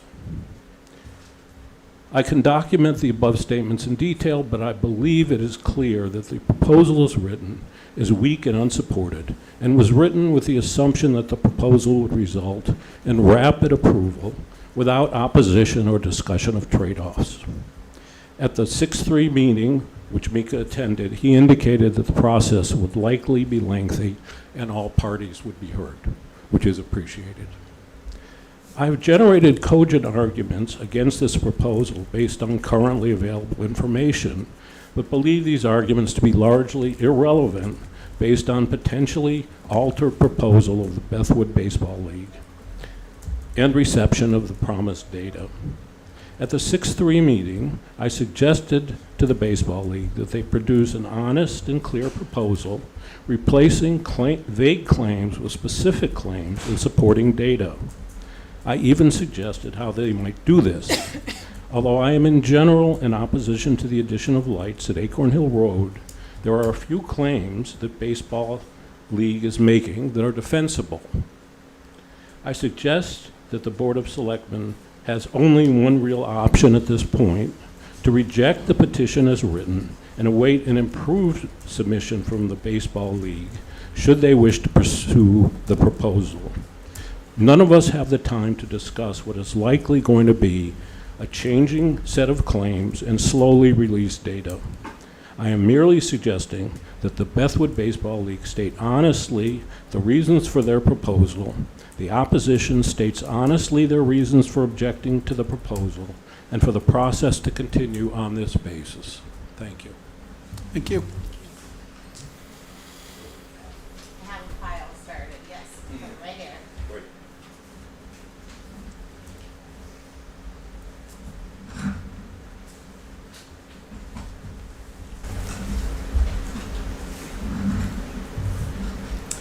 My name is Jean Weber. I live at 53 Acorn Hill Road. And I want to take the board on a little bit of a time travel. I was in contact with Morton Engstrom, who was a member of the Board of Selectmen in 1995, and was very much a person involved with the discussions about the creation of the ball fields. He sent back an email with his memories, and I wanted to share them as he has given me permission to do. Although my memory of the baseball discussion is quite vivid, my retention of details is shaky. So please take these comments as offered in good faith, but not necessarily absolute truth. Selectmen did hold conversations with the public outside of the regular Board of Selectmen meetings. I was moderator of at least one such discussion in which residents were invited to have their say. Discussions were quite fierce. I don't remember if formal minutes were kept of these meetings. I certainly would have thought so. We did take notes. I do not have copies. It was abundantly clear that residents near the proposed fields, including those on Acorn Hill Road, were concerned about the implications of installing fields in and of themselves, irrespective of lights. They cited significantly increased traffic and noise levels, particularly in evenings in which light is failing. The potential for traffic mishaps is increased, and people are relaxing after work. They were also concerned about increased traffic on Saturdays when the use of the dump is at its highest. I am sure that lights were considered and that immediate residents and perhaps the general Woodbridge public were opposed. I don't remember the intention to create a particular subcommittee.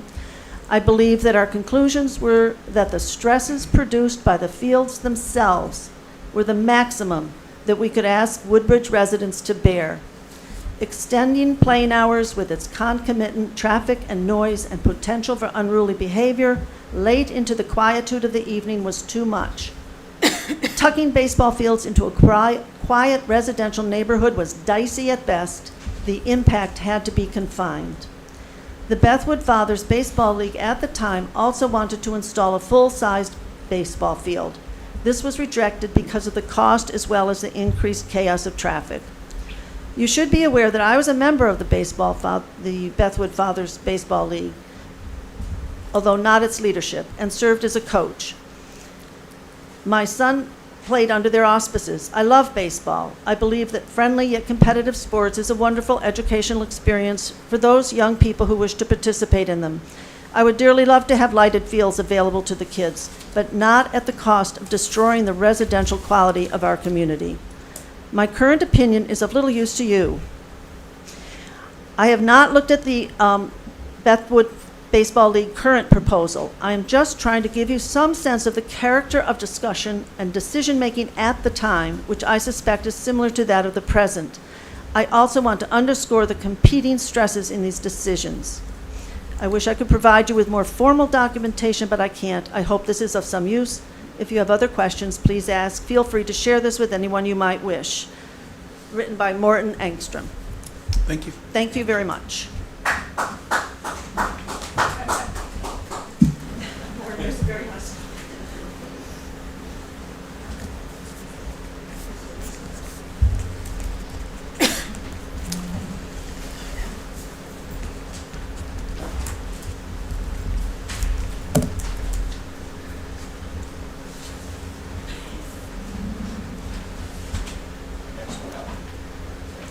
Pass some things down.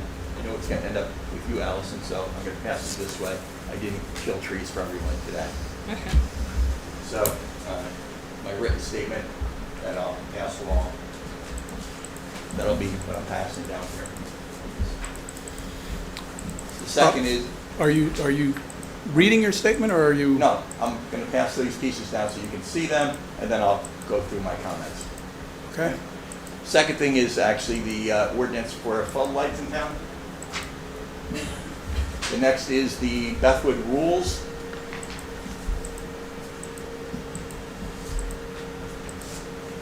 The next is actually a copy of the schedule that we've been asking for Bethwood to provide us, that I happen to have a sample of from 3 years ago. This particular document will provide us exactly what we need to be able to understand what their real need is. And also behind that, the only thing that they did provide through us was what their schedule request was. Schedule request is not a schedule. That's a scheduled request. So, then I also have a copy of their safety rules and procedures for Bethwood. Nowhere in there is any reference to what to do if the light, if it's dark out. There's no concern about lights in the rules at all. Lighting, yes, lights, no. That's the pieces I'm going to pass along. Okay. So the first document that's in the package I'm going to speak to is there's a number of points here. The Bethwood meeting. We attended the meeting. Mika, thank you so much for attending. You really showed great leadership there at a point where the meeting was getting a bit contentious in that way. So, and there's one other piece that can go along. This is an email that Bruce got from Bethany about the fields. Apparently Bethwood did not, as best as we can see, did not make any requests this year to use any fields in Bethany. So just so you know, we're shouldering the field uses for the entire league. So about 40%, when I was with the league, about 40% of the league was Bethany. So we're shouldering all the grooming and cutting and everything else. Don't think that's quite fair to us, okay? And how I learned that was on Sunday when I was going around to neighbors and talking to neighbors, and I ran into a coach from the league who complained about those fields. He says, yeah, we can't play there, they're no good. I know how that happened in 2009 when the Bethany Summer League combined with the Woodbridge Fathers League.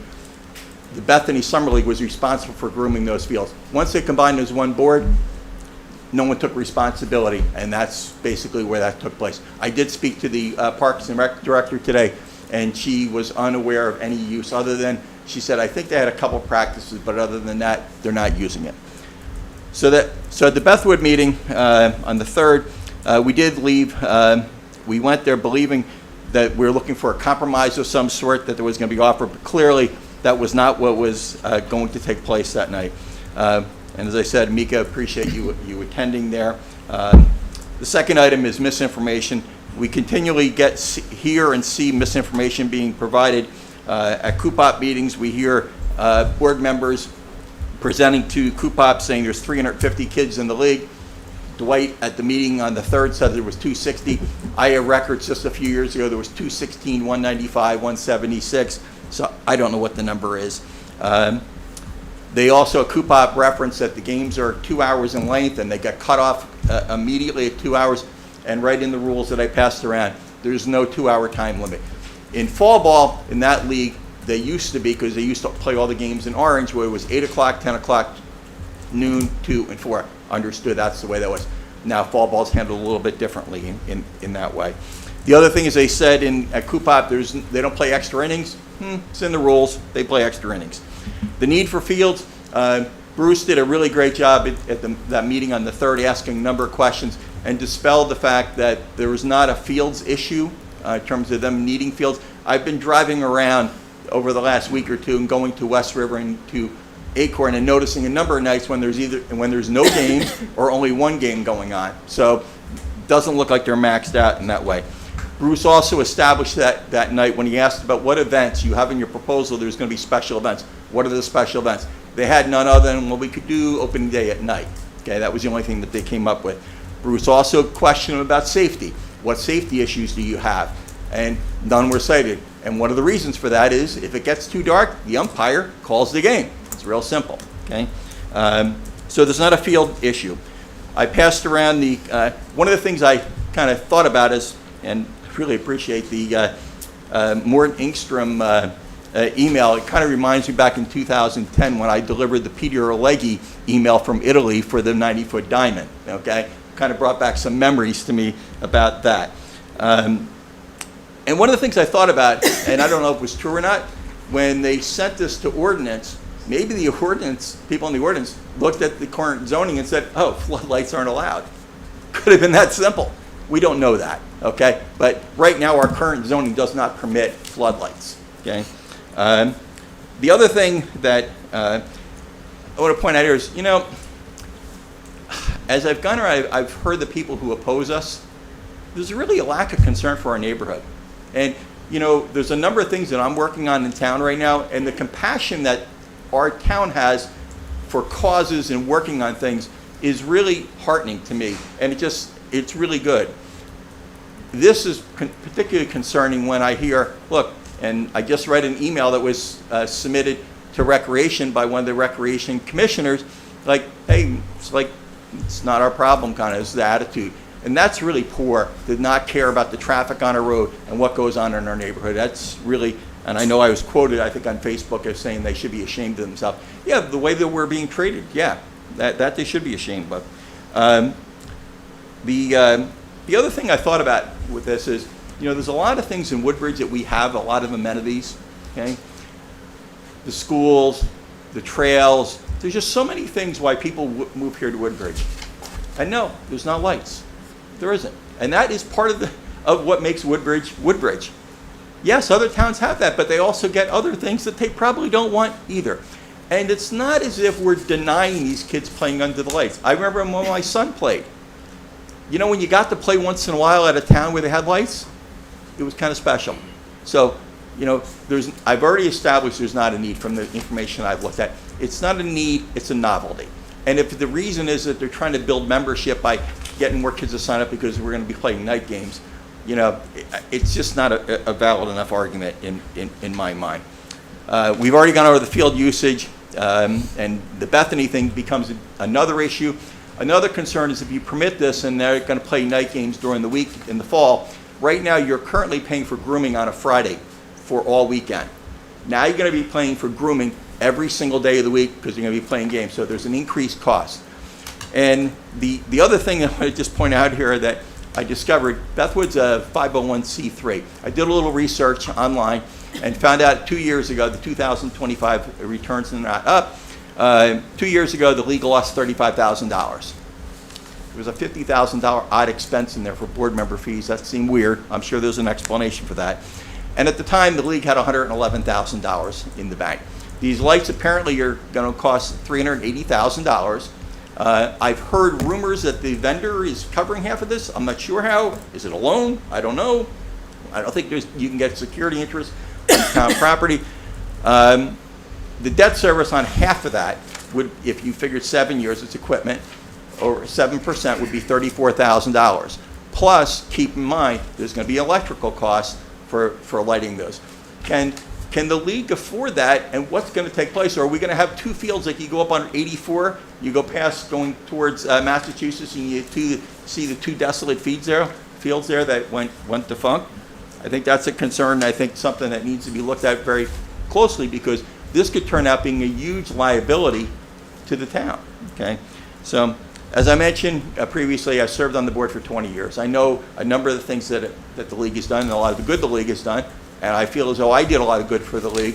And, it's just unfortunate now, and I sit here today and say, geez, up until last year, I was scoring games in the summer for them and that type of thing. And I'm sure at this point in time, I'm probably a leper to the league, so, because I've now turned on them. So, I appreciate all the time that you're putting in on this. You can see, and Maria, as you asked us in the beginning, when only Marlo and I came here, because we said, something, maybe this thing can kind of quietly go away. Yes, we are organized, okay? Very much so, okay? Beyond what you would believe at this point in time. Because what you see in front of you, there is an army behind that now, okay? And if we need to bring them in, we'll bring them in, okay? Thank you so much for your time. Appreciate it. Thank you. Would anyone else like to make a comment?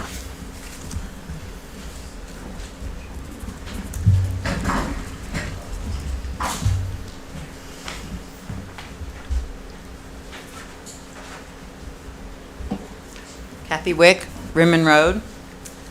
My comments tonight are related to and follow up on Dr. Silverberg's, because I also am very concerned by the amount of bonding that is being proposed in the various projects that are before the town and to come. Last night, I attended the public forum hosted by the Beecher Road School Building Committee. I had some questions related to statements that were made at one of the tri-board meetings, in particular the one February 12th, 2025. So I went back and looked at the tape, and I got some quotes from that meeting to back up what I was saying last night. At the 1 hour, 27-minute mark in the meeting, one of the presenters from Antonazi Architects says that work on building systems such as HVAC must be certified to have a 20-year lifespan. When he's told that that is what was done in 2015, therefore those systems should be good for another 10 years, he seemed confused and he asked his colleague, quote, "Do we have those documents? We have all that information, right?" The colleague answers, "I have documentation that's actually through 1995. Vito told me about the more recent stuff, but I don't have paperwork on that." Vito refers to Vito Asparo, who's the facilities manager at the school. The presenter continues, "Okay, I think we need to do a little more investigating on that for sure." The colleague responds, "We saw the work, but we don't have the paper." The presentation continues, and a minute or so later, the presenter says, "On the structural part, though, it has to be certified for 50 years. One of the aspects of the options that we're looking at in the new alternative, we're really trying to replace the oldest portions of the building." At this point, a BOS member chimes in. "Those are the portions that we did 10 years ago." The presenter, seemingly abashed, concludes, "So we are on target, just a couple years too late." Last night, Selectman Madonic assured me that Antonazzi had all of this information on the 2015 renovation from the very start. But it's quite clear from these quotes I just read from that video of the February 12th, 2025 Tri-Board meeting that that is simply not true. They clearly state that they did not have the background documents on the thorough 2015 renovation at that time. My question is the following. Did Antonazzi receive the updated information? And if so, when did they receive it? Do the cost estimates presented in September of 2025 factor in all of that information? Based on some of the information in their slides at that September presentation, which included the need to upgrade systems that had actually already been upgraded 10 years before, I suspect not. If not, will the updated cost estimates we're going to receive imminently, later this month I believe, include that information, or will they just include the cost of additional classrooms? I took a look at the new, quote, existing facility condition assessment report submitted by Antonazzi Associates dated March 4th, 2026. It has what I consider to be a very strange, sweeping disclaimer at the beginning. It reads in part, "The assessment team specifically states that its review of the property in question is subject to monetary and time restraints as well as scope limitations. Given those restraints and limitations, they have made what is in their opinion a reasonable investigation. The materials presented in this document shall be considered, quote, to the best of Antonazzi Associates PC collective knowledge." This phrase means to the facility assessment team's actual knowledge of the subject matter after such inquiry. The extent of the physical observation for the production of this report has been limited to, quote, walk-around visual inspections of the building. What are taxpayers to make of such a broad disclaimer? What restraints and limitations did the town put on Antonazzi Associates? How reliable, given these restrictions and limitations, are their cost estimates? Will we be getting more detailed cost studies from an engineering firm and professional estimator before a proposed referendum? I hope you can include answers to these and my previous questions in the next information session for Woodbridge voters. Thank you. Thank you.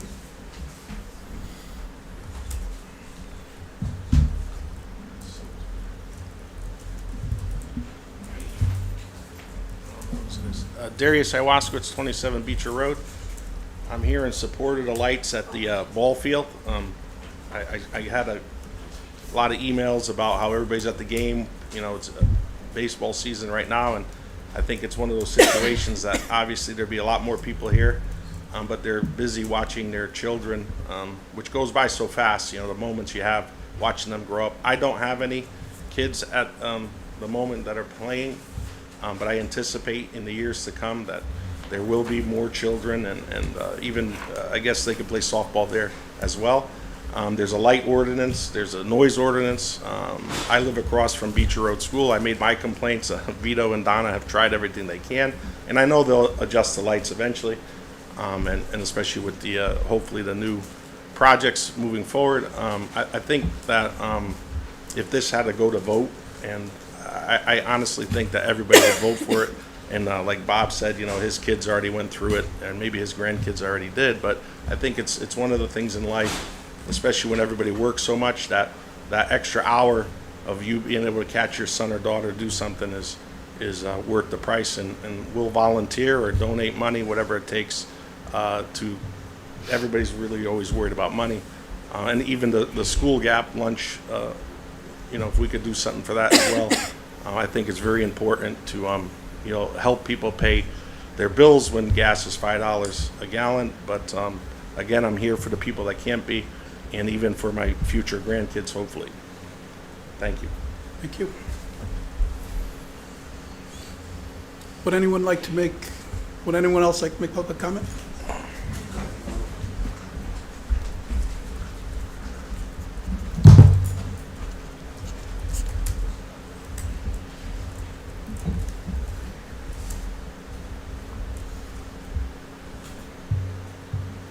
Good evening. My name is Kristen Turkos, and I live at 14 Bear Hill Road in Woodbridge. First, I want to express my gratitude to the Board of Selectmen for moving forward with the Beecher Road School building project. It's really refreshing to hear that the majority of the board understands the necessity for providing educational excellence for our children. I'm also here tonight in full support of the installment of lighting at the Acorn Hill Fields. As I stated in a prior COOPOP meeting, I understand that some residents feel strongly against the light installation and that there are many concerns. At the same time, I believe Bethwood baseball and these fields have been a positive part of this community for many years. They provide a place for kids to play, for families to gather, and for kids to build friendships, discipline, and teamwork. A place for kids to work hard and grow in character away from the screens that are currently dominating their lives. My son participated in the Minors Championship last night, and when I arrived at the field, I could sense the excitement and magic in the air. All of the kids in the league came out to support the two teams playing, and people from our community who don't even have kids playing in the league were there to support their friends. To me, the Bethwood League is a special part of our community, and what they are asking for is not really a huge ask. This is not an ask for the metal halide light lamps that were predominantly used in the 1990s. It's an ask for modern, controlled LED lighting with limited hours and oversight. To me, that seems like a reasonable request to help our kids play a sport they love for longer hours in the early spring and late fall in order to help our community evolve and grow. There are already games played until 8 o'clock or 9 o'clock at night in the summer. So does it really make that big of a difference to play games and hold practices that late for a few weeks in the spring and fall with lighting to keep our kids safe? It's worth keeping in perspective how community amenities fit into our daily lives. Our family lives right next door to Chris Farm Ice Cream on the Bethany-Woodbridge line. So we have directly experienced what happens when a new popular local destination brings additional traffic and activity into an area. But overall, I view Chris Farm as a positive part of our community because it brings families together and creates something valuable for local residents. I feel similarly about Bethwood baseball. While I understand that the lighting may have additional impacts, I personally believe the benefits to local families and kids outweigh those concerns, especially if the project continues to be developed carefully, collaboratively, and with reasonable limits in place. I appreciate the thoughtful discussion happening around this issue, and I hope the process continues in that same collaborative spirit because I believe that everyone here wants what's best for the community. Thank you all for your time. Thank you.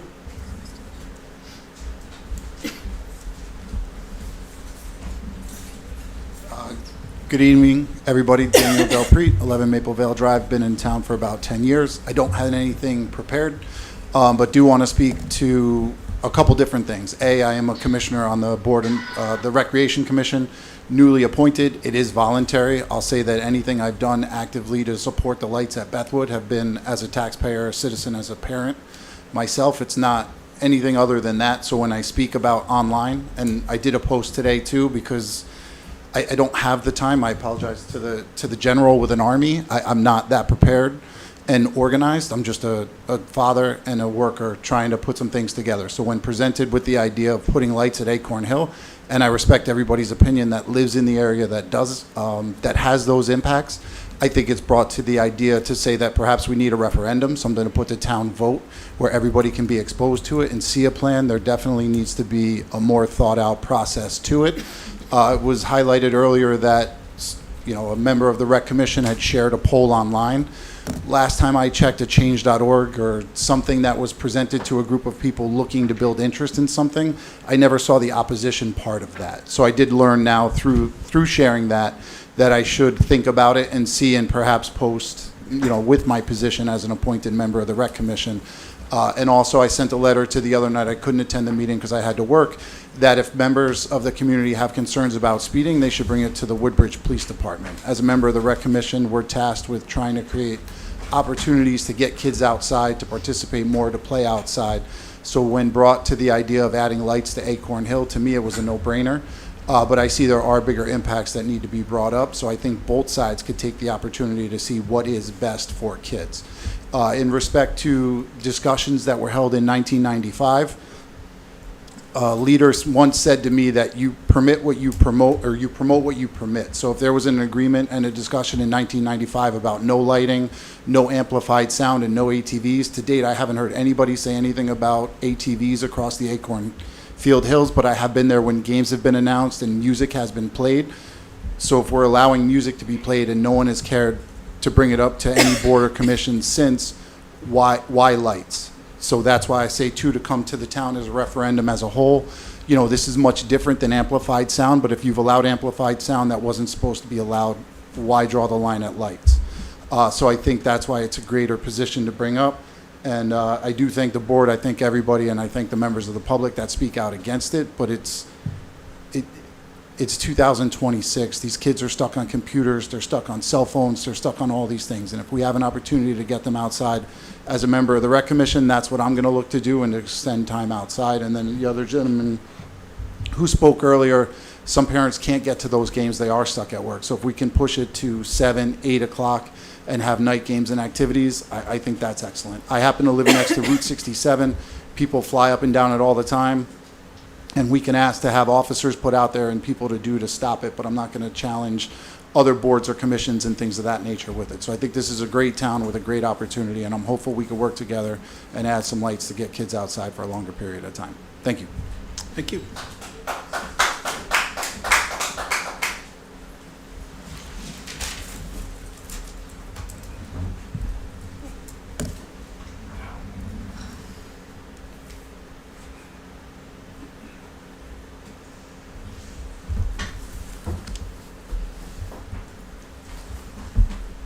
Good evening.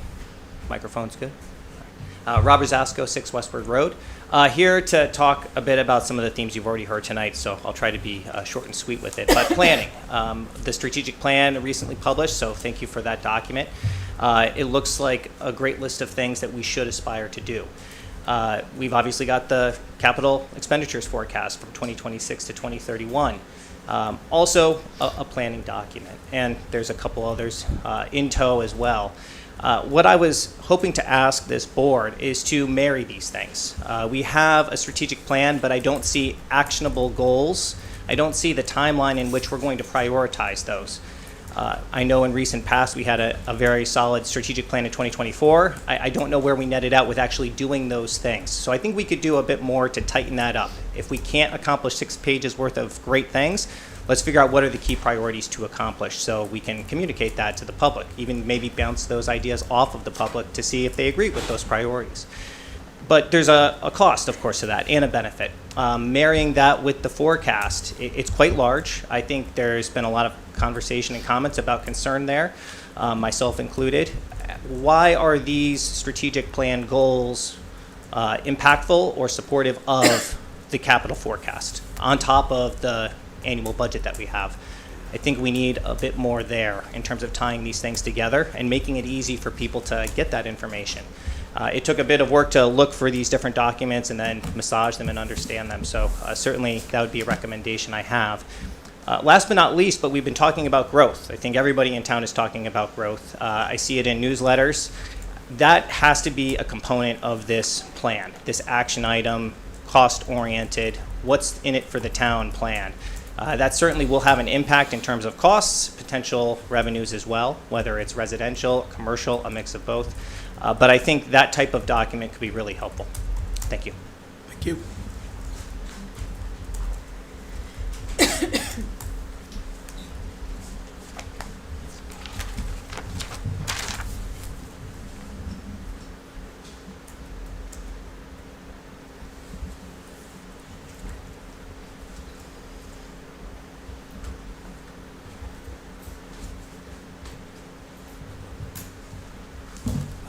Good evening, everyone. Mr. First Selectman, members of the Board of Selectmen.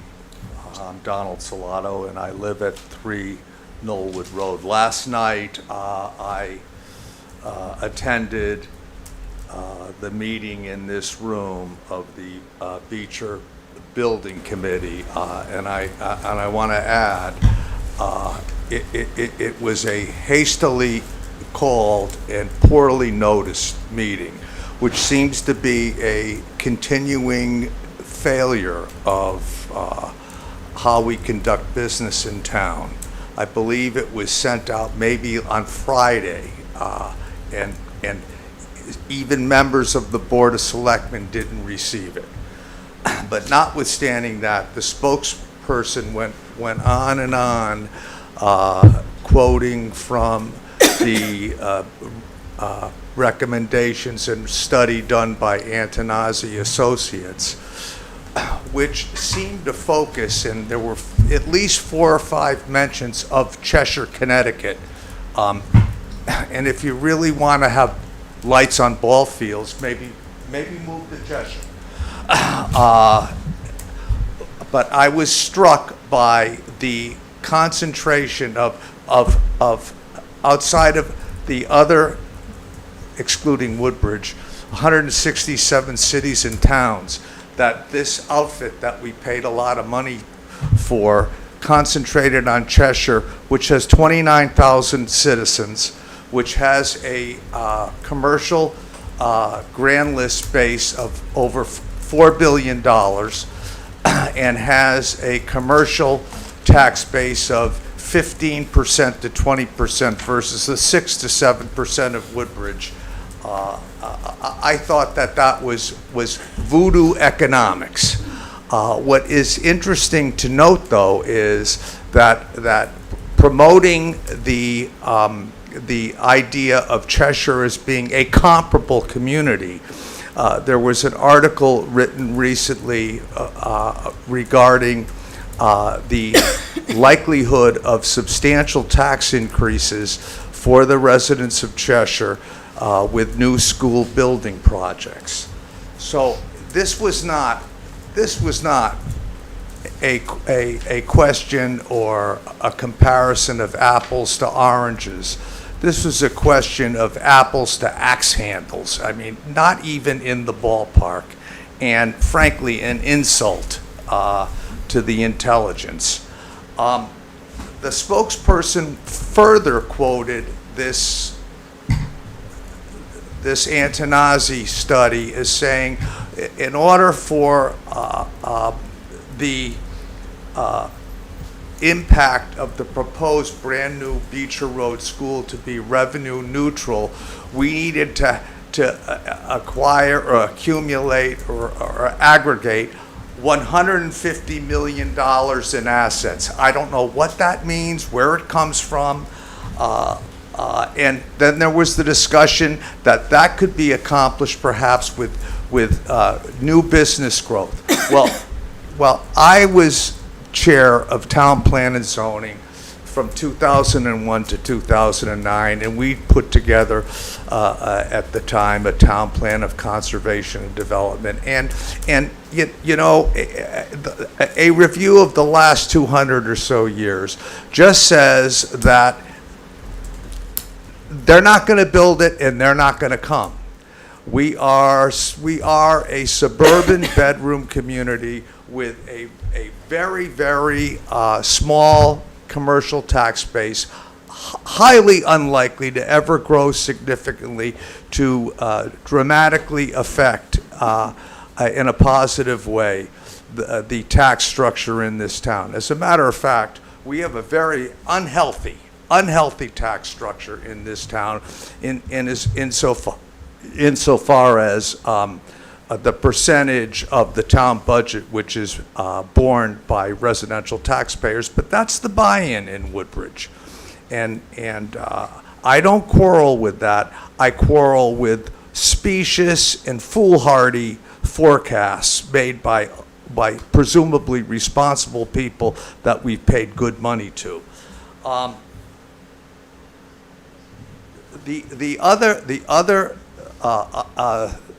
One of the other items that the spokesperson last night talked about was that with the new projected new school, the projected total enrollment, including pre-K, would be around 1,037 or 1,039 students. This is assuming all the other rosy forecasts that would prevent a catastrophic tax increase on residents here. Then, very interestingly, it was said that the spokesperson quoted, referencing Antonazzi, said, well, if the enrollment plummets, then we can recoup money by getting tuition payments from non-residents who send their kids to school. So I don't know, this plan presupposes that we're building for present Woodbridge residents, future Woodbridge residents, and maybe not Woodbridge residents. And perhaps if in the future, if the enrollment of kids in our schools did plummet, it might mean that young families can find it no longer affordable to move to this town. Now, what made it most remarkable last night is that the spokesperson and cheerleader of this exposition last night was Maria Madonic, who was sitting there. Last night, she was sitting there as a cheerleader and spokesperson wearing that hat. Tonight, she sits there as a member of the Board of Selectmen, and presumably, echoing Dr. Silverberg's earlier comments. As a member of the Board of Selectmen, she has or should have the viewpoints and considerations of the entire town in mind. I think she has lost her way. I think she has become so enamored and so involved in this school project that she has lost all objectivity and abdicated her responsibility to look soberly and forthrightly at this project in her capacity as a member of the Board of Selectmen. And frankly, I think she should be disqualified from any more official actions with respect to this project. Thank you. Thank you. Would anyone else like to step up for public comment? Would anyone else like to step up? Thank you.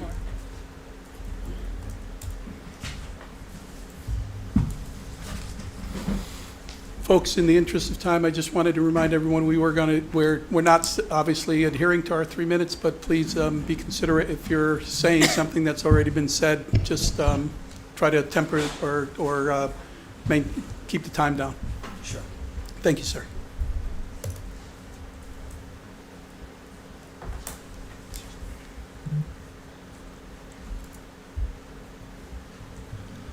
Marlo Teneri, 74 Acorn Hill. First, I just want to give a heartfelt thank you to Mr. Engstrom, if you're listening. Don't underestimate your cognitive abilities. His memory was spot on for what happened back in '95. I was there as part of those negotiations, and I very much appreciate him taking the time to respond via email to his board and to our community to remind them where all this started. So once again, Mr. Engstrom, thank you very much for your input. I would like to read a letter that I've just submitted to the board for the record, and I'd like this to be considered a formal request of the board to take action. Addressed to the Board of Selectmen and the entire Woodbridge community. When I hear the Bethwood League come in front of the town Recreation Department, Public Land Use Commission, and ultimately the Board of Selectmen and ask for permission to install field lighting for night games at the Acorn Hill Fields, I hear requests for the town and neighborhood to allow them in a very detrimental way to exceed the pre-established and clearly specified boundaries that allowed for the creation and use of those fields. The league claims that things have changed over the years. Yeah, they damn sure have. We as a neighborhood are dealing with substantially more traffic, noise, public activity associated with those fields than we ever anticipated. And that's not to mention the added metal chain link fencing and 2-story high chain link backstops, numerous advertisement banners at both fields, bench seating, 4 dugouts, 2 grandstands, 2 LED lit scoreboards, 2-story high batting cages with chain link fence and netting that traps all kinds of wildlife out there. I've freed 6 or 8 animals in the last 3 years from there that never would have gotten out otherwise. They've got portable loudspeakers, 2 storage buildings, and a toilet, all with zero concern for the original open space and vistas concept, as well as the environment, including wildlife and residents. Everyone needs to understand that those boundaries are guardrails that were stipulated back in 1995, were very carefully negotiated and ultimately agreed to as specified condition of the neighborhood support for the construction of those fields, the intention of which was to set and manage future expectations of both the league and the neighborhood. We wanted to create a long-term, self-regulating balance mechanism between the conflicting interests of each party so that we could peacefully coexist as the community grew forward over the years. We saw this day coming. We weren't stupid, and we planned for it. And for the last 30 years, the agreed upon limitations have done just that. In order for this arrangement to continue to deliver as intended, it's absolutely critical that the town enforce and the league adhere to the agreed upon limitations so as to ensure that we as a community maintain a fair and reasonable balance of benefits and compromise on both sides of this equation. Because up until now, it's been the neighborhood compromising on everything I just listed and the league zero. The only compromise we're asking the league for 30 years and for the next 30 years is no lights. We've accepted everything else, including those loudspeakers. That shouldn't be there. They said, well, there haven't been any complaints. Don't mistake our tolerance for weakness. We haven't complained because we appreciate our kids and what the league does. But that doesn't mean we don't have a line in the sand, and this is it. Trust me, this is it. If there's ever going to be a line in the sand, lights out there is it for me. This is where it has to stop. I think that any attempt by the Bethwood League to promote the installation of lighting for night use of those fields is a clear breach of the commitment made to our neighborhood and would only foster unwanted and unnecessary ill will between the parties. We've gotten along fine for 30 years. It wasn't until recently that all this mess came about. And they started it. They're not giving us any choice. We need to back up a little bit here and go back to what's right. Above all else, this issue is a matter of trust, honor, and integrity. I think that makes it absolutely crucial that the current Board of Selectmen bring down a proper decision by recognizing and enforcing the previous board's commitment to the Acorn Hill neighborhood. It is also imperative that the board take immediate and decisive action to implement an ordinance prohibiting the use of ATVs.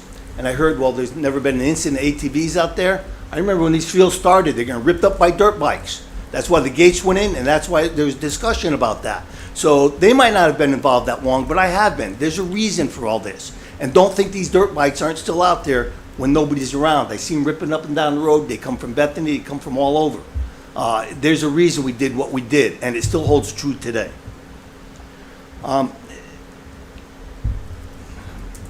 So the ordinance for prohibiting ATVs, lighting of the fields for night games, use of amplified sound systems that they've gotten away with, and reasonable signage restrictions. We got banners all over the place out there for people supporting the league. We can live with that. And you know what? I think that we need to implement an ordinance consistent with the original agreement that was reached back in 1995 between the town and the neighborhood, and is clearly defined in the 1995, June 14th, 95 Board of Selectmen minutes. So no question as to what those limitations were. And I think that such action would allow us as a community to put this issue to rest once and for all. I don't want to have to keep coming back and revisiting this, and we shouldn't have to. As much as I'd like to think that this letter says it all, I'm afraid it doesn't say nearly enough. If you spend any time in the real estate industry, and I've been in it for 45 years, and you walk around town speaking to folks, you're likely going to hear plenty of talk as to why people move to a small town like Woodbridge or Bethany. I think it's far more important we discuss why people choose to stay in small towns like Woodbridge and Bethany. To that topic, a couple weeks ago, I was at my desk late at night. My 24-year-old daughter came into my office. It was 1 o'clock in the morning. She was making a kitchen run, which they do. And it's well stocked, trust me. And she saw the light out of my office, and she came over to my desk, and she looked at me for a while, and she said, "Dad, how'd things go at the meetings?" I said, "Well, sweetheart, it's a little too early to tell." I said, "I'll have to get back to you on that." And she stood there and paused for several seconds, and then she looked at me, she said, "Dad, can you tell me why we choose to stay in a town that treats our neighborhood and our family so poorly?" And that broke my heart. She's my family's 5th generation to live out there. I wanted to be proud of our town. I want to be proud of our heritage, and I want to be proud of what we did to help this community and those fields. But it's going too damn far. I don't know why other people can't see this. They just, and I said it before at the other meeting, I'll say it now. Maybe they're blinded by the lights, and I don't mean to be funny. That's all they see. They haven't opened their hearts and their minds to how they got to where they are in the first place. Our town has made some very large mistakes with that property over the years, and myself, our neighborhood, and the rest of the people in this community, like Mr. Engstrom, has worked very hard to rectify those mistakes. The result is what you see out there today, and I'm proud of it. And I think everybody else in this town should be proud of that sand and gravel pit and the landfill mess that we had to what we have today. I stand proud of that, and anybody who wants to judge me by my actions, go right ahead. Mr. Harry? But I think, yeah.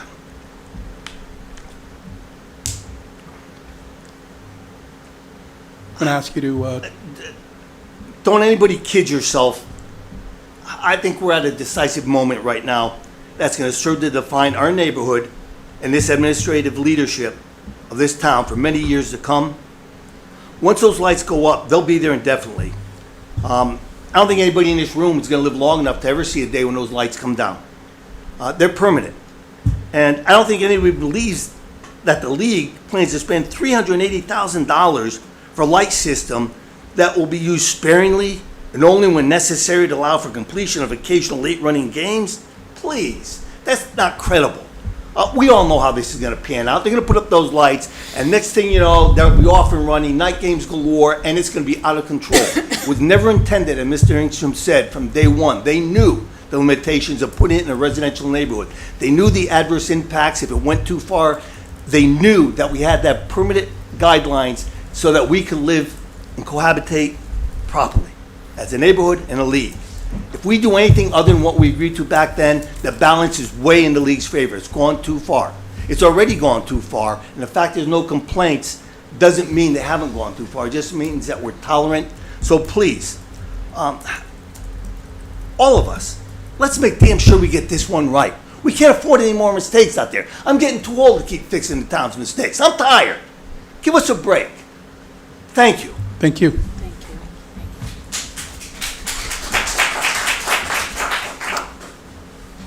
Folks, in the interest of us moving forward with our meeting, we're going to stop public comment at this point in time and move on to our next agenda item. I want to thank the public for coming in and making the comments that you have. And with that, we'll move forward with our agenda. So, thank you. Could we take a quick? Or should we take it, let's take a moment then, yeah, for Okay. everyone. All right, we'll take a 5-minute break right now. Thank you. Yeah. Thank you.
We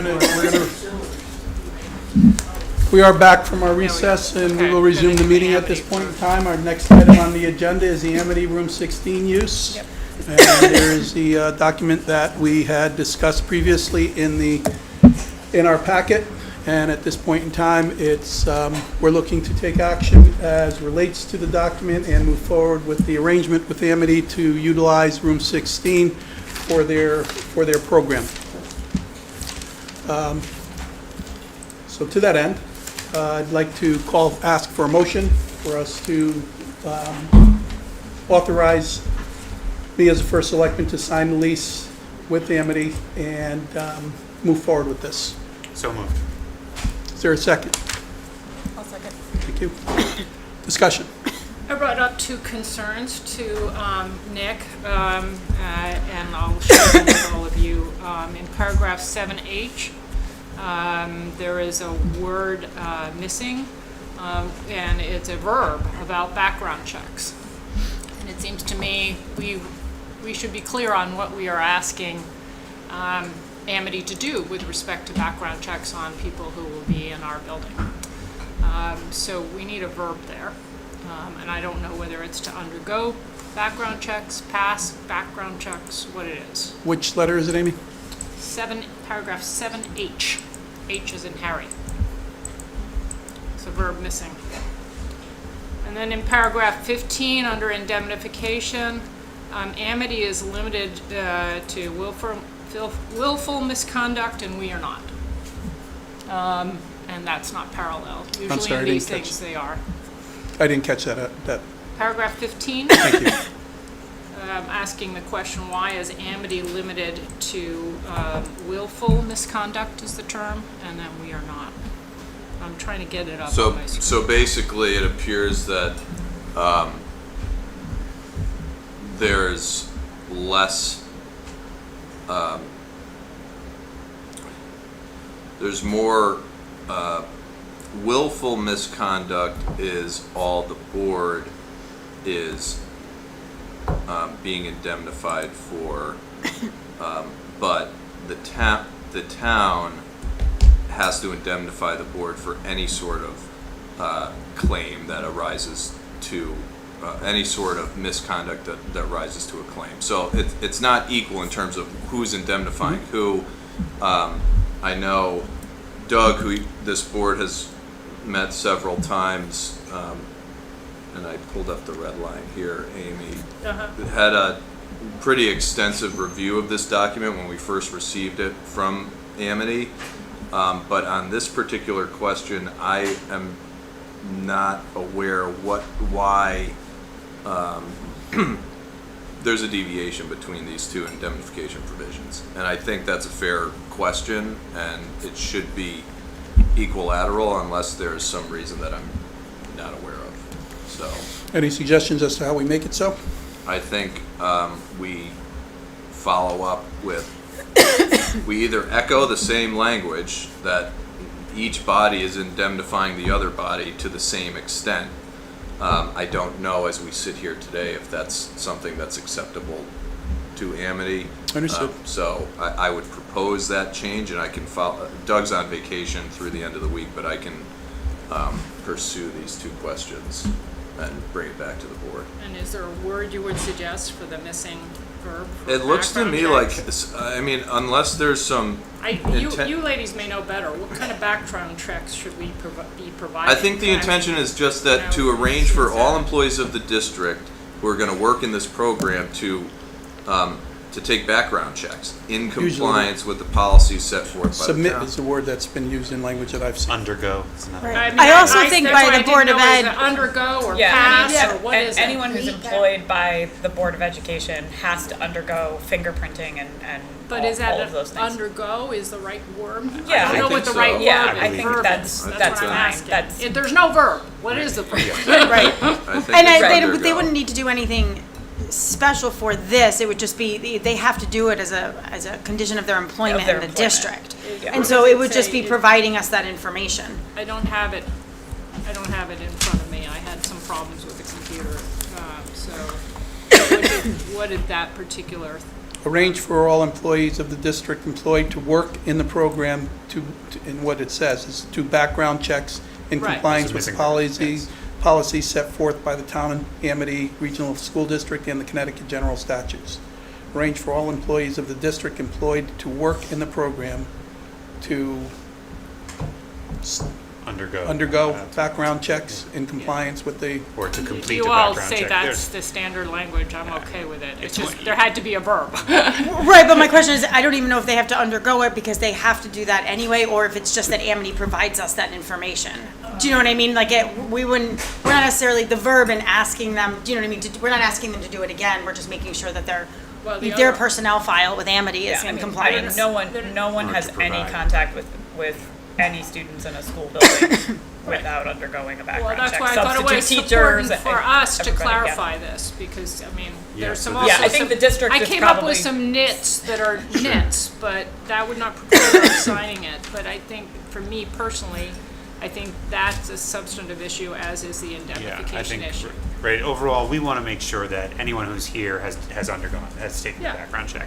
And to work within the school district in any way, they should have done that. So this might change more than just that verb. It might say, instead of arrange for them all to do it, ensure that they have all done it. Right. Ensure that we Has have- been Yeah. completed, has Yeah. been completed. Yeah. Ensure that all employees have successfully completed the background check. I'm wondering if It's a it's slight lingering edit. because he said that some of this language was from when they were partnered with University of New Haven, and I wonder if the university might have had their own process that was reflected in there. So maybe that's why they were adjusting it and it's a little vague. So I think that's reasonable to Nick, request you have the more language. suggestions. I have the suggestion for that issue, but on the indemnification, this is something that we would have to engage with Amity again. So But could- I have both of those. And my only question, two actually, one, I know we had some concerns from Human Services. I just want to make sure that we had spoken to them and that I think they were concerned about parking, but now we're under the understanding this is a gathering in the morning and a gathering in the evening, so not necessarily traffic late during afternoon, yes. the day. I don't know if they had, or I couldn't recall any other concerns. I don't know if you could, Yeah. from what, and then the other thought being, is there flexibility in this contract where if space at the community center becomes more of an appropriate space than this and Human Services needs that space, is there flexibility to do that? Well, it's a one-year lease only. Right, so. Being a one-year lease. Presumably, we would be, for the first year with the community center, reserving it solely for. And the relationship is such that if 6 months from now it was decided that it would be more appropriate for them to be there, we could ask them for a renegotiation at that point in time. But I am curious, Mika, has Human Services been reengaged in this or? They've been asked to since- provide additional input and they have not. Okay. So, yeah. Okay, in- so in they've had the terms of- opportunity. Well, yes, as a result of the meeting. When we Yeah. went to the meeting, it was like, okay, we responded to those concerns that they raised. And the feedback I got was, okay, we understand more clearly. As long as that's the case, then They feel this will work. Okay. This will work. That was my only question. So perhaps we could get this resolved, and, I mean, it's a quick motion that we get the language right on and we could pass I it agree, on the just make the- 24th. Mhm. Just That's give fine. give Oh, Doug because we're time. meeting on the 24th. Can we include That's what I'm it on saying. the 24th, or what Sure. is the time frame necessary to get this done? I'm not aware of that there's a particular deadline. Obviously, they want to start in August, so the sooner the better. So if we so- resolve these two in the next 10 days. So, if Nick, if you can follow up with that, I'd appreciate it. Will do. All It's right. probably easiest just to withdraw the Well, motion.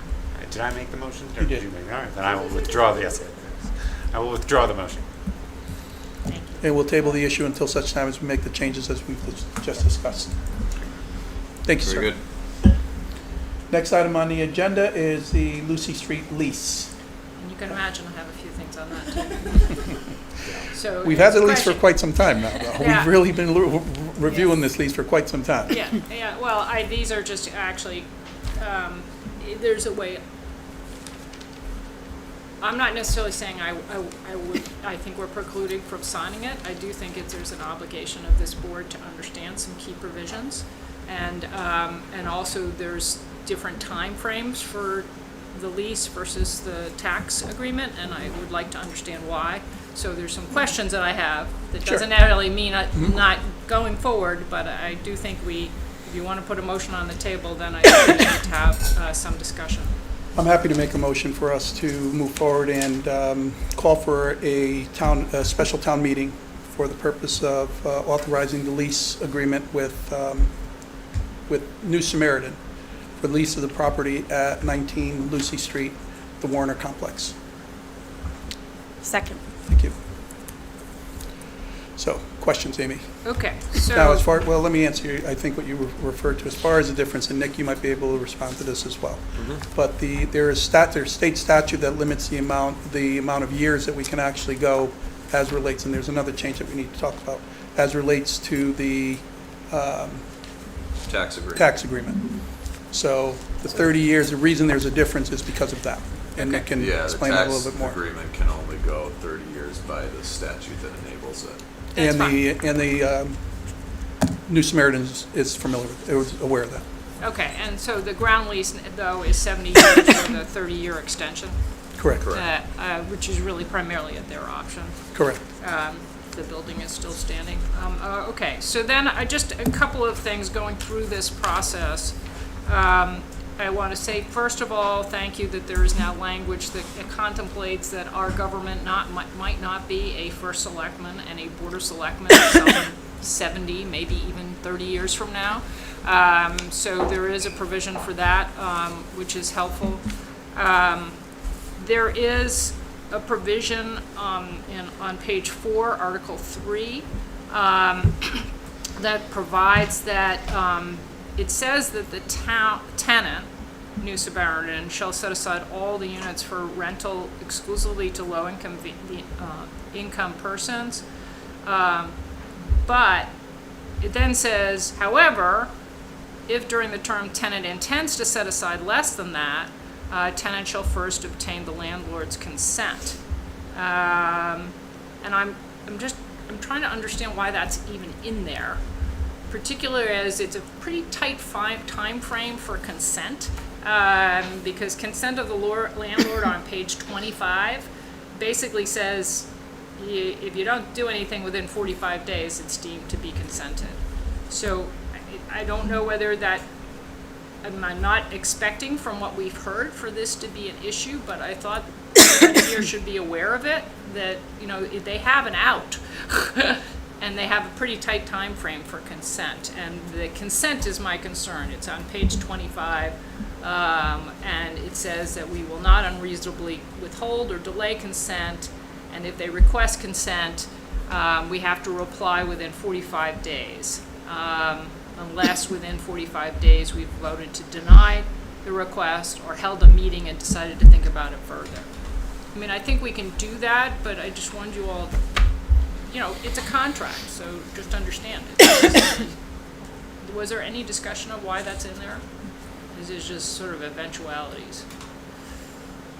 It was not specific, it wasn't one of the contended items that we specifically discussed.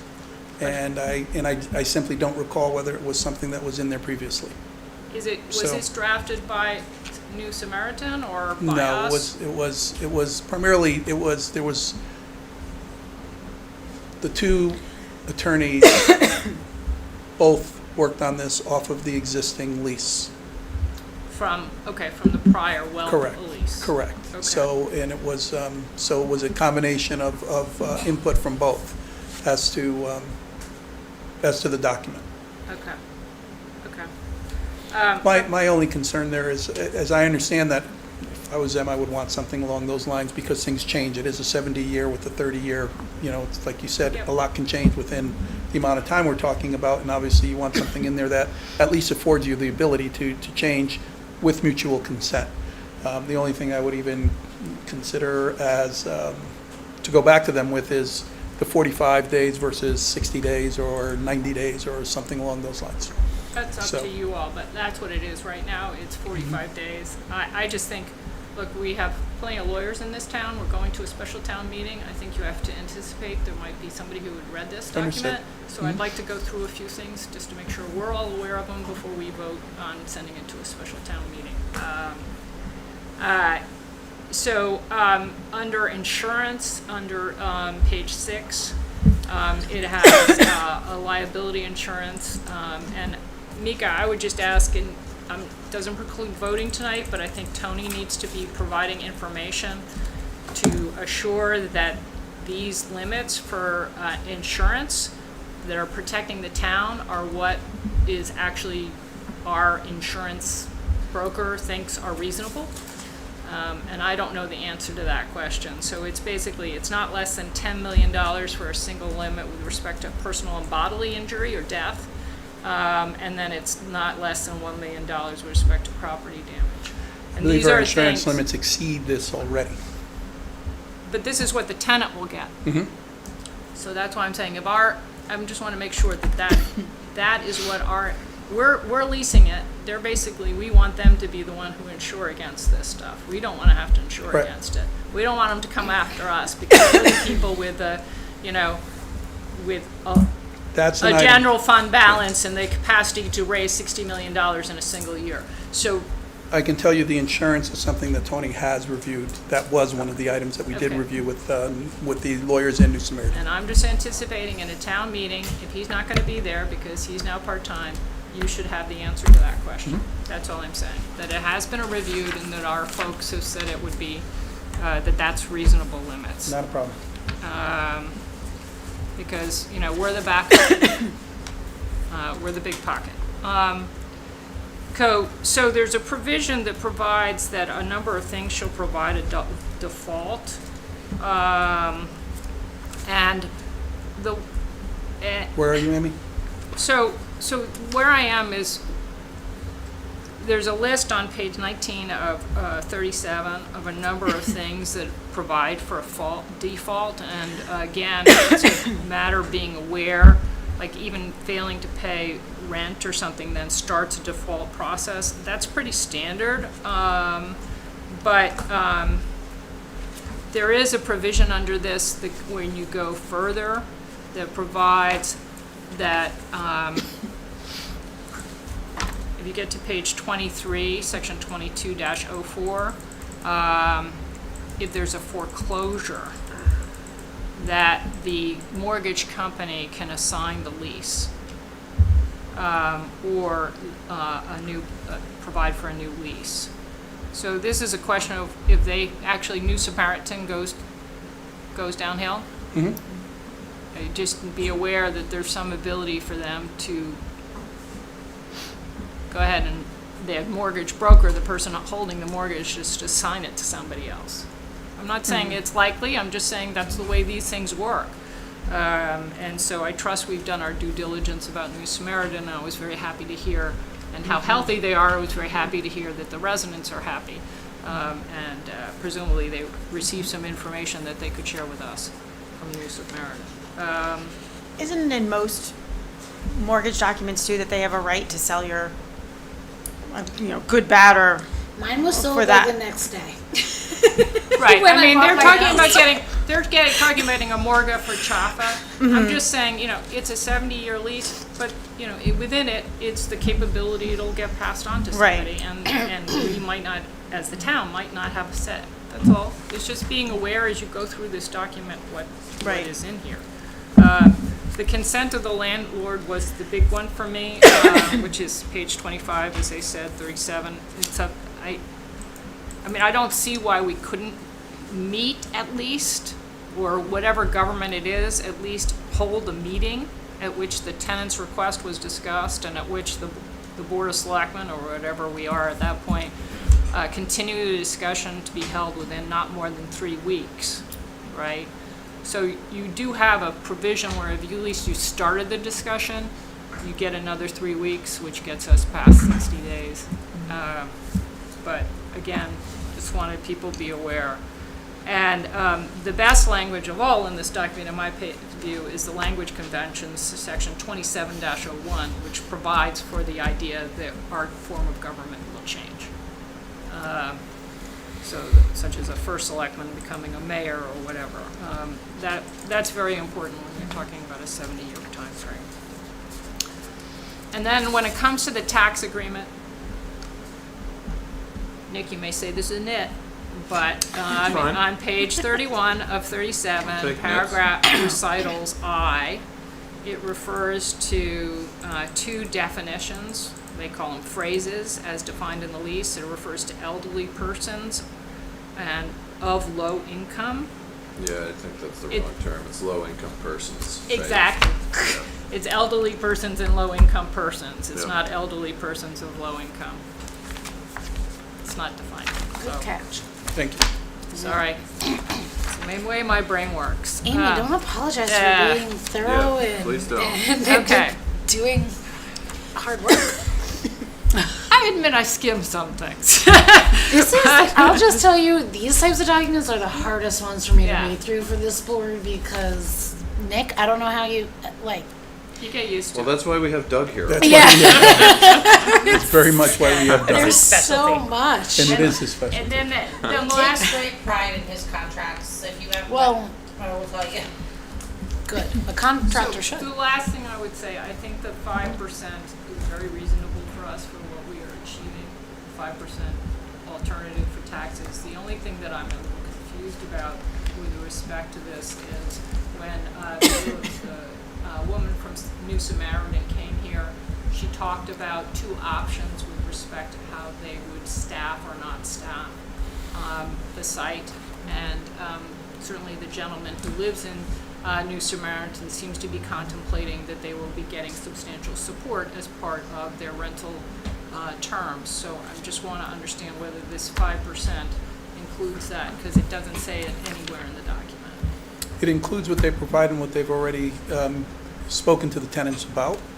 What the additional costs would be relate to the tenant resource support, Right. which is a $55,000 a year resource. So it would be outside of our ability to change anything to make that happen. But it's not part of this, and it has not been communicated as part of this to the tenants. So we are not paying for that, and if it's Correct. been communicated to the tenants that they are receiving that, which seems to have been communicated, then that's between them No, what they're and talking, New Samaritan? what's been communicated to the tenants is specifically the support they receive in terms of the tenants calling with tenant issues, like, the household type things. Okay. And they do provide support beyond that, but what the additional support of a social workers type of person Okay. being available to those tenants on a regular basis or on site is that additional expense, and that's not included in here.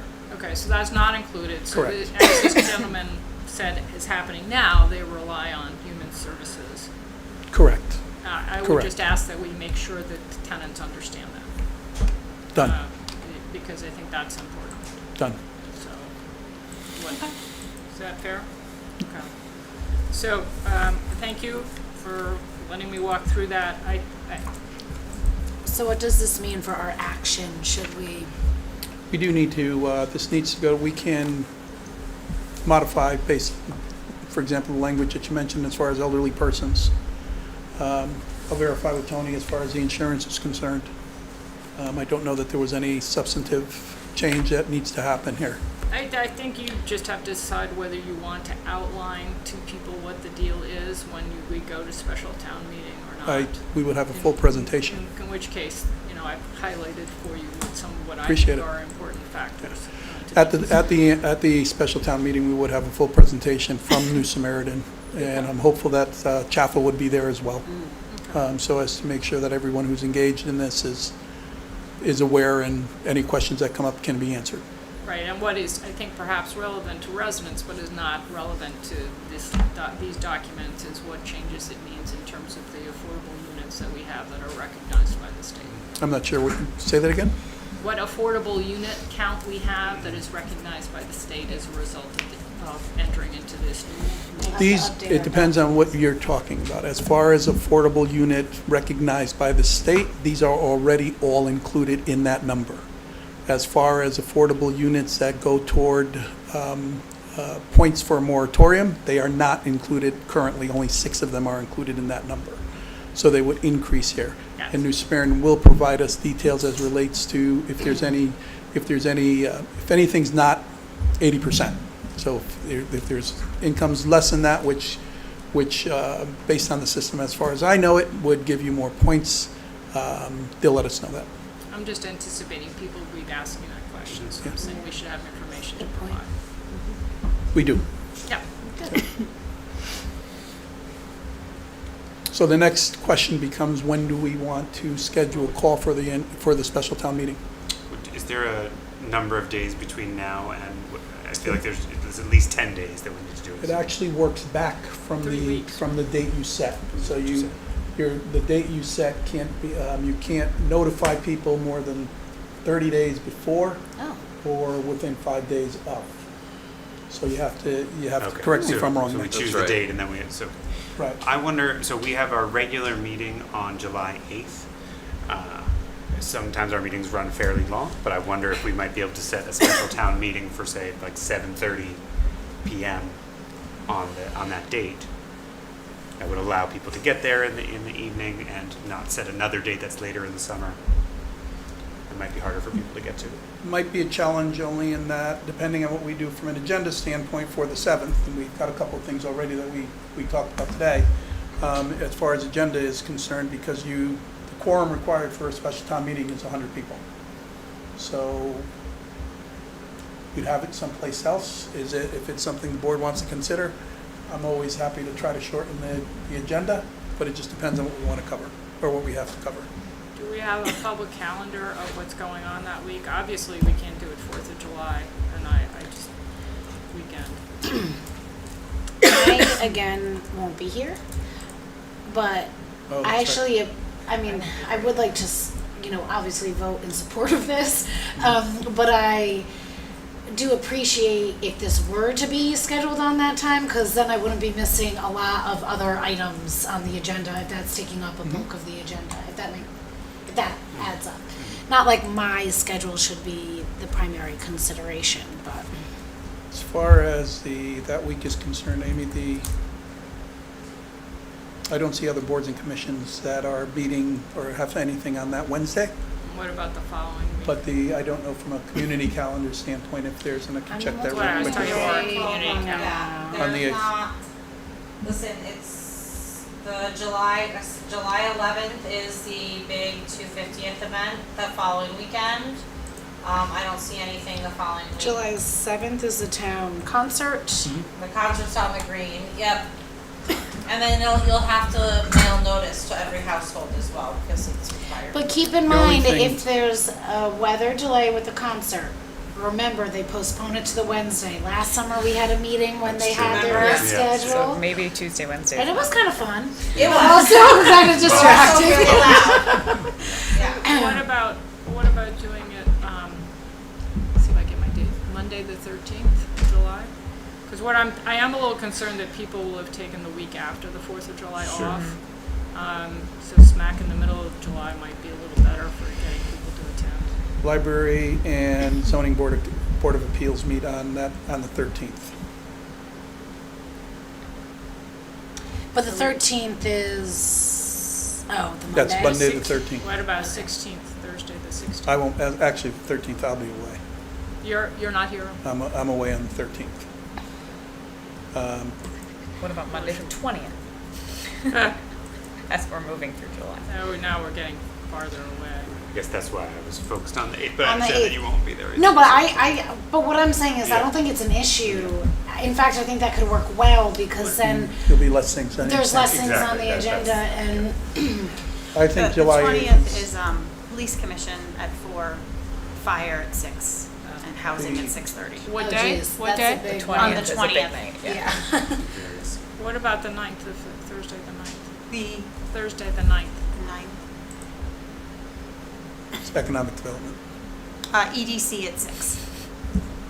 But it's So the town they would meeting. break I to guess come your for answer this. is 7:30, yeah. If the agenda can be managed, is. Do you want to sit on that, Mika, and then if not, we email? No, need to ready for a call I before kind of, we need to call for it today. Oh, And I do I'm like- sorry. I like the Yeah. idea of the 8th. I do like the idea of the 8th. We'll just manage the agenda as is necessary. And, And we need to save time. But does that, I'm sorry, but selfishly, I'm gonna say, does that mean then you're gonna have a meeting at 2 weeks after that for us all? On July yeah, whatever? that's very possible. Well, we're not having no, because he's away. And then No, the we're- 24th, she's saying it, in other words, we On the 24th. reserve, we generally reserve the 4th Oh, Wednesday yeah. for another And if meeting. we don't get it all done on the 8th, we then, Then we go to Go- the 26th. And keeping in mind that the next meeting, the meeting for August is only on the 4th Wednesday.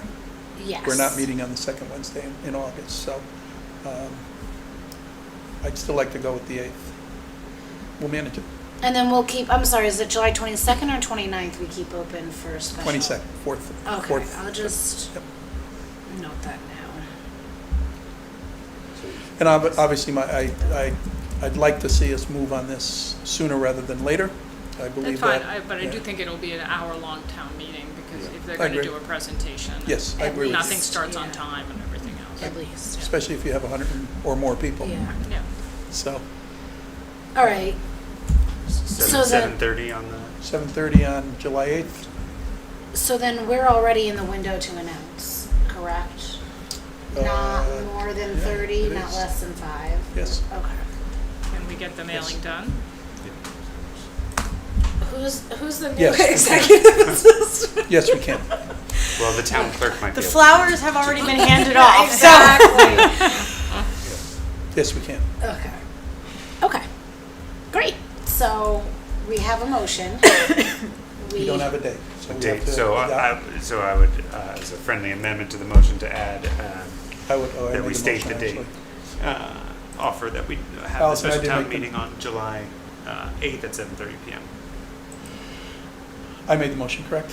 Yes. You did. Yeah, so I will amend the motion to indicate that I make a motion for us to call for a special town meeting for the topic of the Warner Complex on Lucy Street for July 8th at 7:30. And Maria had seconded it, Yes, I will second the amendment. and any additional comments, questions? Just only, will the lease be available to residents? We can put it on the website, yes. I think you should, just in case there is Yes, somebody it's who a, wants it's to a read it. public document, we can put it on the It'll website. have to go up for materials for the public with the mailing of for the, Yeah. yeah, it's all part of the process for what it. So, Thank you. Nick, is there anything else we need to consider here?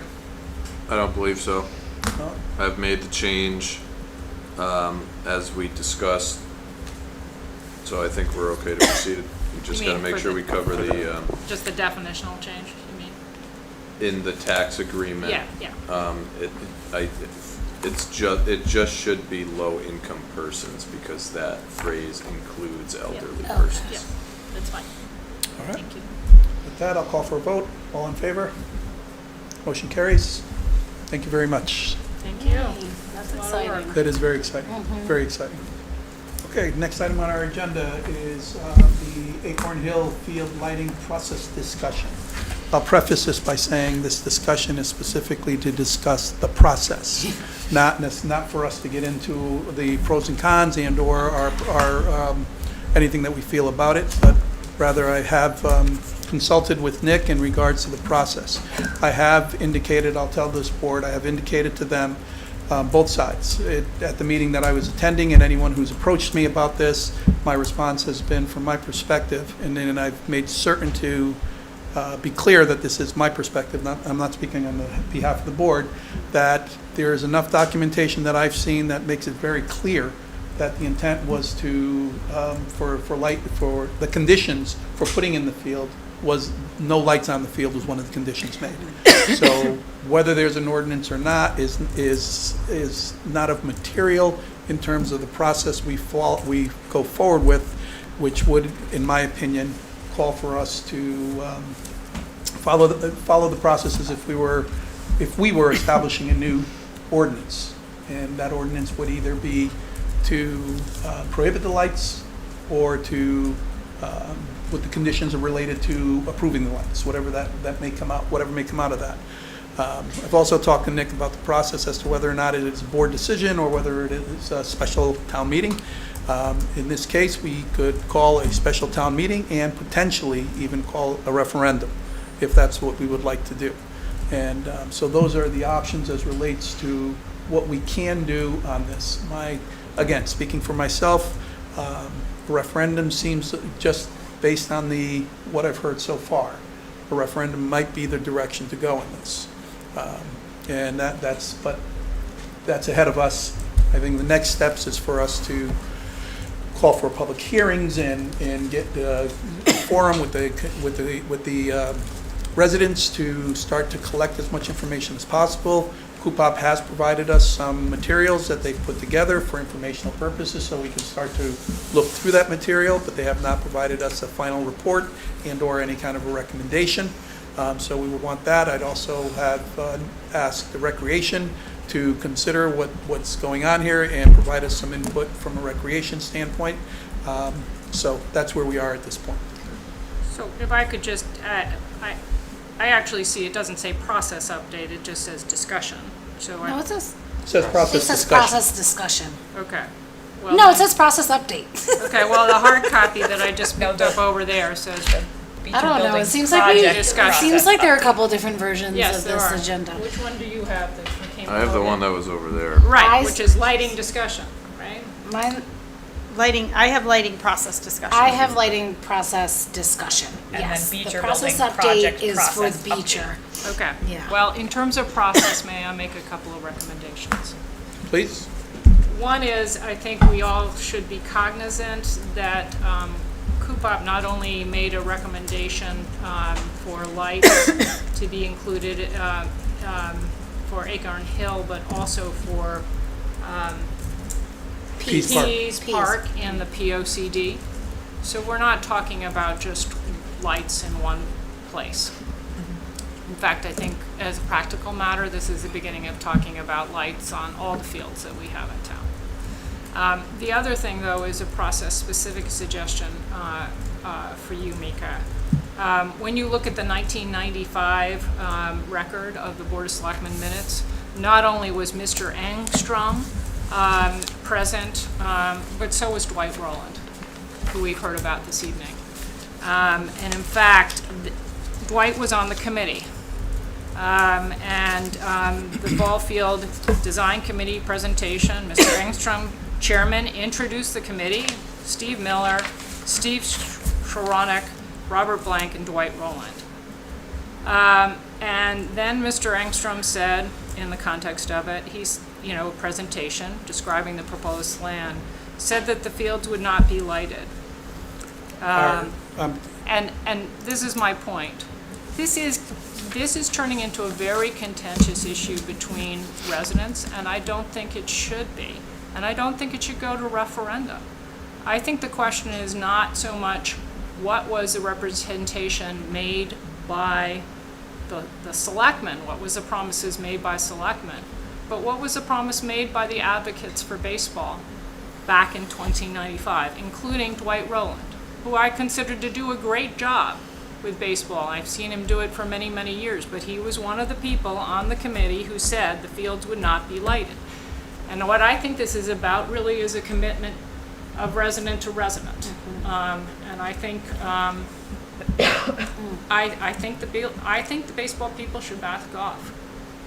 They haven't demonstrated that this is a huge issue, but on the contrary, if it's a relatively small issue now, and I think unfortunately Marlo is right. Once the lights are there, they're going to be used more and more. We're again, this is related to But process. so my process suggestion is you go back to the baseball people, including Dwight Rowland, and say, you were there, you were part of that promise. What does that mean? What does that mean, neighbor to neighbor? It's not only Dwight Rowland who's making the proposal, or who's suggesting that this happen. And for any item that comes up before the town, any item, if there was whether there's an ordinance in place or if it's something people simply want us to consider, if there's enough of the community voices a desire to do something, it's something, the reason that it's on the agenda is because there's been enough discussion or exchange to indicate that there's two factions who want to do something. And anything can change in town. But this Whether it's a process, leash law or a lights law or anything, so it's a I've my made own it view, clear. though, that this process has actually engendered more and more of that division of people in community. This has been allowed to fester, and I don't think it's a good thing to do. I think it It's should. not been allowed to fester. That's unfair. What's happened is that two groups of people have different opinions as to what's going on. I've tried to make it clear to them in terms of where I stand on this, as far as the process is concerned. Any community group that comes forward with a proposal, if there's enough of a interest in that proposal, it would be inappropriate for it not to be considered. Okay, and and what you're suggesting is that we simply say no, without consideration for those individuals who might feel like we should give it consideration. No, I'm asking So you what for is the broker process peace. that these two groups can come together and discuss Yeah, this? can this be mediated? Like Amy just said, she's asking for you Yes. to broker Yes, peace, you know? absolutely. My sense here is that what we can do is through public hearing, is through public forums that we are part of. Myself and/or the board as a whole are part of, that we listen to what's being said, we identify, we get the information that we can, that's available to us, and we decide a course of action. We're nowhere near that right now. For us to come out and say, no, we're just not going to consider this, seems as inappropriate as us saying, well, there's never been an ordinance, so we should move forward with the lights. So I'm trying to look at both sides here. I'm trying to do exactly what people are asking to be done, and that's be transparent, be objective, and try to foster a sense of community as to, you know what, we can think different things, but we don't have to hate each other as we go about it.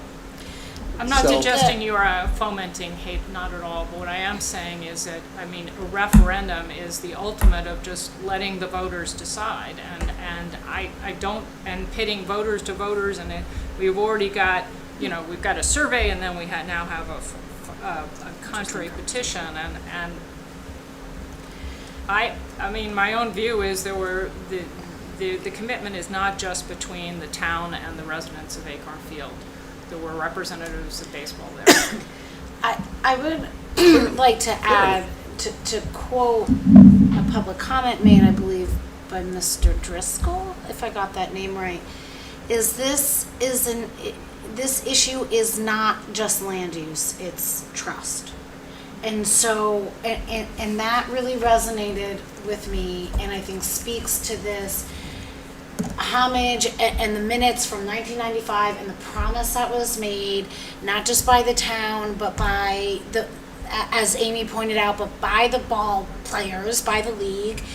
And so, Mika, to your, I think, well-articulated point, you said we can't make a choice in either end. You're trying to think about this equitably, as you should. And that lens, I think, is most applicable to the land use component of this framework and not to the trust component. And I don't think we can ignore that, because we have, as you started this conversation out, with substantial evidence, enough to say that promises were made, agreements were made, those boundaries were set. And so we have a responsibility, I think, to really pay attention. Who's going to trust us if we say, oh yeah, we'll put an easement on the country club? The process and then never, but the process we're looking to follow is the process we would follow had there been an ordinance. Okay. Which Yeah, means you said have that. to I do don't the full, it's possible, obviously, for us to change an ordinance. So if that But nobody has possibility asked us. exists. Well, no, they have absolutely asked us. And months ago they asked. They came to me months ago. My response to them, and I've said this to them directly, my response to them when they came to me was, go to the neighbors. come back to me when you have the neighbor support. Then come back to me. Don't make But they this an don't. issue right here. They don't. So, but it has gotten to a point where you see the public comment.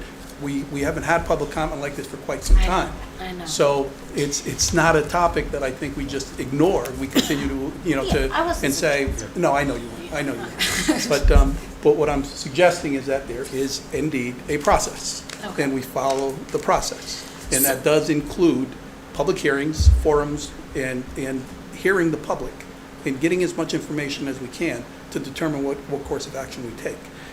Keeping in mind that a group of citizens can do this on their own. So, and that's basically what they're trying to do. Steve?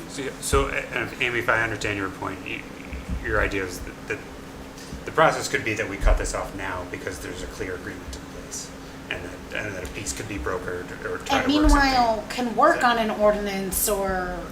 That maybe I don't have that right, but that's how I understood what you had suggested. I'm actually suggesting that there are three parties here, not Yeah, just there us are multiple versus parties, Acorn. absolutely. I'm saying there's a baseball community, and baseball community made promises, not just the Board of Selectmen. Yeah, heard. And I'm just asking them to take a look at it. From our perspective as Board of Selectmen, yes, we can go ahead and change things. Ordinances change. But from my perspective as a Board of Selectmen, this is an issue not just for Acorn Hill. This is for all of our town with respect to all of our fields. Yeah. So, and this is where we are as a conservation-minded community, So as well as neighborhood to neighborhood. So I agree with you there, and I think one of the challenges with this process and the way it's been brought to us is that there's a proposal specific to Acorn Hill, but from a bigger Board of Selectmen and town viewpoint, I would like to know, what is really the needs assessment for playing at night? They've brought this, one group has brought this forward. It said Acorn Hill is where we'd like lights. But from a town perspective, I think we should be looking at all of our recreation facilities and saying, well, do we need this for the amount of play that's happening? And where would be the best place to do it if we were to pursue it? Right now, we're only presented with Acorn Hill, and we know that there's conflict there given agreements that were made in the past.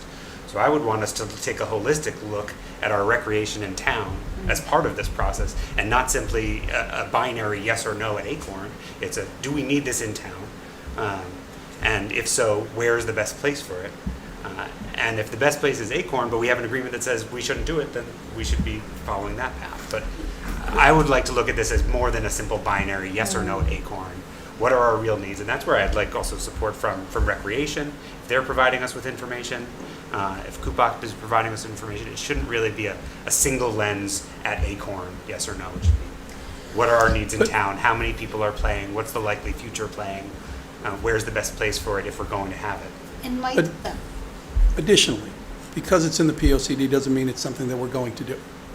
The POCD, there's many things put into the POCD that are put there specifically because if it's not in there, your chances for getting grants for those types of things are more limited. So the fact that it says Acorn Hill and Pease Road or whatever it may say, the issue at hand is Acorn Hill. The folks who are looking to do something in the neighborhood, the neighbors who are impacted by that are Acorn Hill. So there's in my mind, there's no reason to feel like, well, if we do it there, we're going to do it at Pease Park. And again, it's one. Well, to go back to Andrea's point about trust, that struck me as well because we heard it several times, and I think it seems to me that there's a concern. We give an inch and a mile gets taken, and I think there is a breakdown in trust. Clearly, when something like that happens, and I think Bethwood needs to go to the neighbors and acknowledge that, and acknowledge their tolerance of what they've had, and come to some kind of, if it could be, come to some kind of agreement or memorandum of agreement of, if we do this, we won't take a mile. Maybe that's one of the steps that can be considered. Maybe a compromise can come up. Maybe it won't.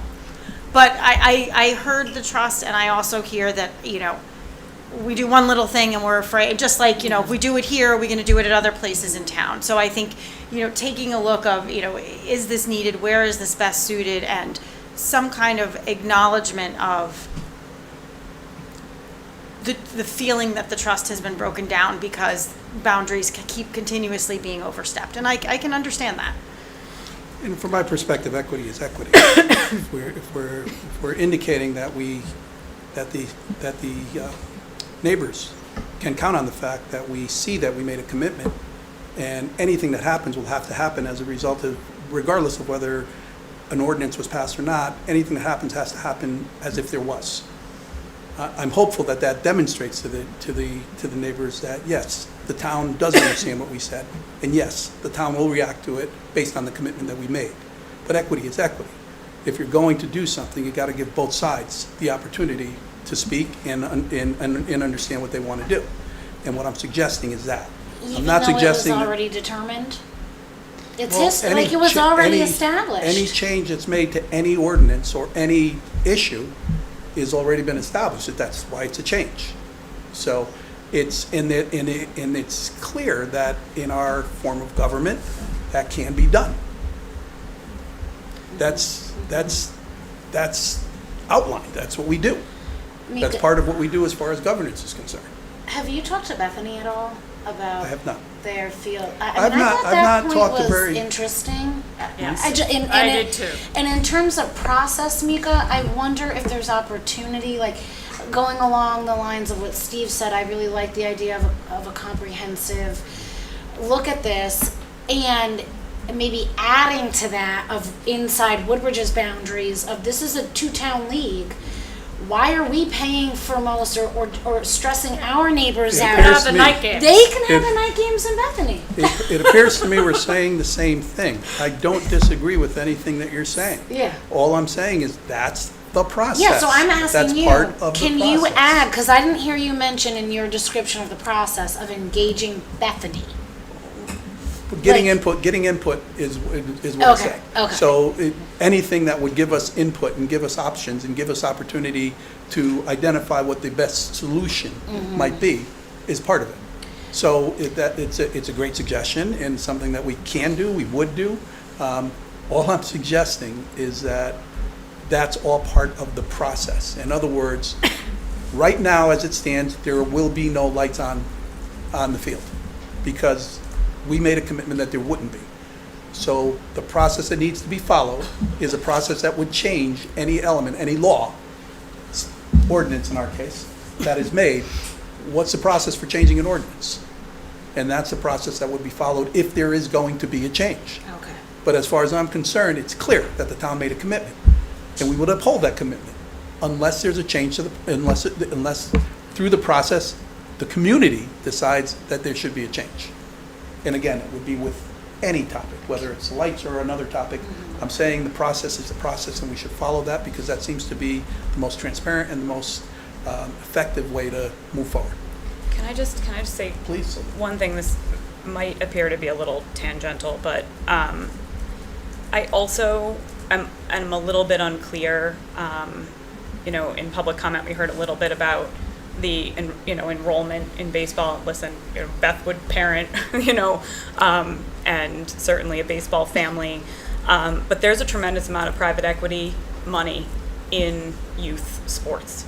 Kids are not able to recreate the way they were when I was a kid because of these pay-to-play private teams. So the other question that I would have as far as rental of the fields, use of the fields, and what what having lights might do to availability of slots for games, and if slots Bethwood is not using because of whatever their schedule is, are going to be filled or rented out. I think that's also another question because that's not our residents coming into this space that they love, but that's people from all over. It's certainly a big discussion, I think, in the sports parent community at the moment as far as how expensive it has become and how much it's kind of eroded local youth sports and recreation. And I think this town continues to and always has valued providing recreational activities for children at a low to no cost. I think that's another important question connected to the lights as well, as far as what the use of a space, and this is again not just Acorn Field, but as far as lighting goes, what the use of a space becomes if the amount of time that it can be used and the scheduling of it is expanded, and who then has access, not to exclude people from using the fields, but we are in an environment where a lot of those programs that are privately run and for profit or profit driven are using fields. So I just kind of put that out there for just a piece of the puzzle on this, because I do think that those programs look for field space and things like that. Are you saying that could benefit or that could hurt? Because that would be more traffic and... Well, I'm asking the question of, like, is that how Bethwood would manage it? What's the Bethwood need? Okay, and I think... What does that leave open? Yeah. What is left open and what might be used to, rent fields, which is reasonable to rent out the field space, but does that open up more activity or, I'd imagine. all of that? And I think that in fairness to having the conversation with the neighbors, that should be part of the picture, again, not just at Acorn, but in any space where you might be expanding lights or infrastructure related to fields, because to Amy's point, anywhere in town that those sorts of improvements, like I'd like to see the big baseball field, that Rec proposed in the budget, but those sorts of things bring things to the neighborhood that where the neighbors need to be consulted and my sense is, thank you. When I say the process and what I've outlined in terms of special town meeting and or referendum is what it could be. Part of the process, I feel, would be going to the neighbors and saying, what do you think? What do you think about, whether it's how we go about this, and do the same thing with the other side. There's little doubt in my mind, if, for example, we were to just say, no, we're not touching this, there's no lights allowed on the field, it's not our problem. Next month we get 50 or 60 people from Bethwood or who support lights who are going to come in and say, well, we're looking to make a change. And again, my sense is that if we manage that and we mediate that and we use information, we're in a better place. We have an opportunity to obtain some sort of a community compromise, or not, or just say no. But if that's what residents ultimately, if that's what we feel residents. What I don't want to do is end up letting this foment in the town this and that and this group and that group, and then you're saying it's a referendum and it's going to be like we're going through a campaign, which we all know tears this town apart and is not part of the community. But isn't that what we do with every issue? No, I would assume that it comes to this one, and I think I would assume that, I'm sorry, I'm referring to the Lucy Street. I would assume that there won't be a single no vote. I mean, when you get it. No, I'm saying you're suggesting I don't want to go that to it wouldn't be a campaign, and isn't that anytime there's any difference of opinion, isn't that what occurs? Isn't that part of it? I think this one is festering. I think this is getting worse and worse rather than getting better. And I'd like to see it. Based on, in other words, escalating numbers of the first I heard of this. The first I heard of this was in March. First I heard of it. But in that very quick one of the time. reasons, right? But that's exactly my point. In that very quick time, it's become a community issue. Yes. A community issue, not just a neighborhood issue, but a community issue. It is absolutely an issue for the neighbors. Yes, but it's that because they're being encouraged to say it's a numbers game, and the Board of Selectmen will simply do whatever people say is the most numbers behind it. I mean, so they're being encouraged to say, oh, well, let's get the most voters out, et cetera. I just don't think that's the right way to address this issue. So that's... It might be that we don't need to have that determined yet. Is that? Yeah, we're way early in this process. So can we talk more immediate, short term? So you said something very clear tonight that nothing is changing, right? So as of now, there's no lights on the field. clear. So the next step, so what is the most immediate next step in this process? Who is engaging? Collecting information and offering and providing an opportunity for the community to give us their input. So we have to set a date, Mhm. and which we can't do tonight because there's no action on this agenda item. But we Correct. have to set a date for that. And who is tasked with collecting information from whom? Well, Or Mika who? made a commitment I to don't talk know, to Graham. Bethany, for example, Okay. right? So we're gonna have to talk to Bethany. My intent is to talk to both, And Dwight? both, and every, you know, All the the- representatives from the groups that are, Okay. and that's what I've been doing so far. And talk to the, and see what their sense is in terms of the process. For all I know, the neighbors might benefit and want a referendum. And I think the referendum suggestion very clearly came from the pro-baseball people. well, I tonight. heard pretty clearly that there's an army behind there, and that says strong things. I will. So it's, but again, I haven't the whole point is we haven't gotten that input. And I feel like that's important input, and then we have the discussion. Right now, it's more a matter of understanding that there are no lights. It's that we made a commitment, there are no lights. And however, that we may find ourselves in a position where we have to move forward with this because there's a community surge in terms of wanting this to be something we address. I am concerned. And particularly, if it does become more, what I'm trying to avoid is the additional contention and making it, and having us be a part of making sure that doesn't happen. Now, I don't want a contention either, and my concern is with a referendum, that there's folks suggestion. counting on the fact that people are gonna just say, oh, you know, Acorn Hill, not my neighborhood, not my problem. Because there's a It's- fixed number of neighbors. Again, what I said is what Right. could happen. Okay, you asked me, what could the process be? That's what I said.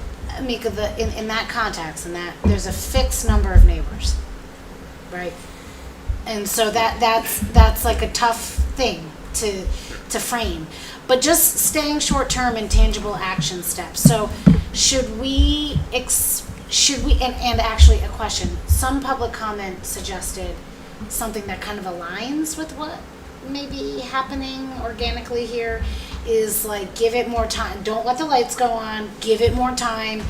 Give Bethwood the opportunity to put together an actual, like in a more informative, comprehensive proposal and kind of consider it that way. Is that something? Yes, it's more a matter of collecting information and my sense is I think it's clear that this is not an issue that can be simply managed by indicating that right now you can't have lights. Well, you just said right now we can't have That's what I lights. did say. Yeah. But it's not going to go away as a result of that, is what I'm saying. Yeah, So- no one's arguing that at all. Okay, and so what I'm saying is I think we're agreeing in the sense of we need to collect additional information. We need a lot more work on this going forward. Yeah. And I do intend to talk to both parties at this point in time because now I feel it's in front of our board. It hasn't been in front of our board, but now I feel it is in front of our And board. actually, we never received the proposal. Like, I haven't actually seen that, so it would be helpful. And there's nothing that's to acquire formally been. a Yeah, packet. we haven't had. Yeah, so And maybe which at is an exactly upcoming my NETA point. Exactly. meeting, we have this as an agenda item with actual packet information. You can share updates from follow-up conversations. There will be more information, Okay. correct. All right. Think we've got that enough?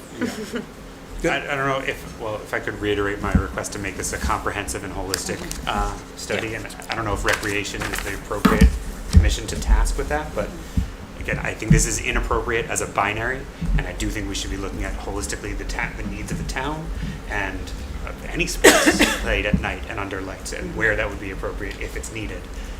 I don't think this is appropriate to proceed as a binary, so that's what I would ask I of Brett. appreciate that. Uh, Just quickly, does Amity High School have, I know there's football lights, are there baseball lights? I don't know. I And don't. That is one of the questions. You know, And like I don't my think kid there's goes lights on the to, and I'm a baseball field. neighbor, I grew up as a neighbor there, and it's No, horribly there's, disruptive. yeah, I don't think so because they play, Amity High School plays night games at Other fields. Old Tavern Okay, So in Orange. there will be additional dialogue Okay. They on have this All right. And, but for now, we can move on to our next item on the agenda. And in the interest of time, please understand we have an executive session that we still need to go through, so we're going to move through these next agenda items somewhat quickly. So, We can do it. Maria, will you help us with the Beecher Building Project update? Sure. The process update, absolutely. So as liaison to the Beecher Building Committee, I'd like to provide a little update on our communications process, and on the referendum process with bond council, and on our grant application, because those seem to be the three big things that are happening now. For our communications, about 3 to 4 weeks ago, all of our residents in town received a newsletter in where we advertised our community forum that happened last evening here in Actually, this that's room. inaccurate, Maria. I'm sorry. It wasn't advertised. I have the flyer right here. It was Yeah, advertised that there was a building committee meeting, but not that there would be any forum. Well, all of our meetings are open to the public, and we could make them whatever we wanted them to be, but it was on the calendar as having a building meeting. committee would ordinarily have an opportunity for public comment, which I understand would be similar to what we have. Yeah. What we had last night, and I appreciate that you had it, was something very different. I'm glad you had it, but it was not in the flyer. It's just a straight fact. I just want to correct the What record. flyer are you referring to? The newsletter that went to everyone's home, where mailer we that went to advertised the everybody's dates house. of our next meetings. Yes, it advertised through Yeah. June 9th. Yep. And it just said, building committee meets May 26th and June 9th. That's what it said. Yep, that's exactly where it was. Yep. Thank you. And we would also welcome the dates that have been added since then are the 16th and the 23rd. On both of those dates, the meetings will be at Beecher Road School. The building committee meeting formally starts at 7, but they're at 6:15. There are open tours for the public. We are focusing heavily on communication, as we have throughout this process, where all of our meetings have been public. We've had several community workshops in the past as well. In fact, our February tri-board meeting, February 2025 tri-board meeting gave a presentation on the information we had gathered from all of our community sessions. But this is a very, very large project. And this project is hugely consequential for our town, for our school district, for education in our town, and there are consequences to doing this project and to not doing this project. And I think everyone in town needs to understand what those consequences are, and what both sides of that equation are, so that they can make an appropriate decision. And so to that end, there was a newsletter that went out. There is another newsletter that will go out the last week of June, and then a newsletter that will go out end of August, beginning of September, with information in addition to the building committee meetings. The building committee has only set their meetings through the end of June, so please check the website. You can also sign up for alerts on the website for when those meetings get added and changed, when the committee decides to do that. A lot of the information that's coming out right now for communication is focusing on why we are even looking at a project of this size and scope, and why we are looking at that now. And you know, I have been involved with this project since my work on the Woodbridge Board of Education, where we had 3 huge challenges. We do not have the appropriate number and space of classrooms in our current school for our current population. And for our program and curriculum needs. We are short in the teens to low 20s of the number of classrooms that we need in our current building, and that's all listed out in our education specification document. Additionally, there are serious and costly infrastructure needs at the Beecher Road campus. And finally, we had population projections that have been repeated at least 5 times now that I can think off the top of my head, that all show projections where we, at the current housing stock, that we would increase to about 100 more students in the next 5 to 8 years.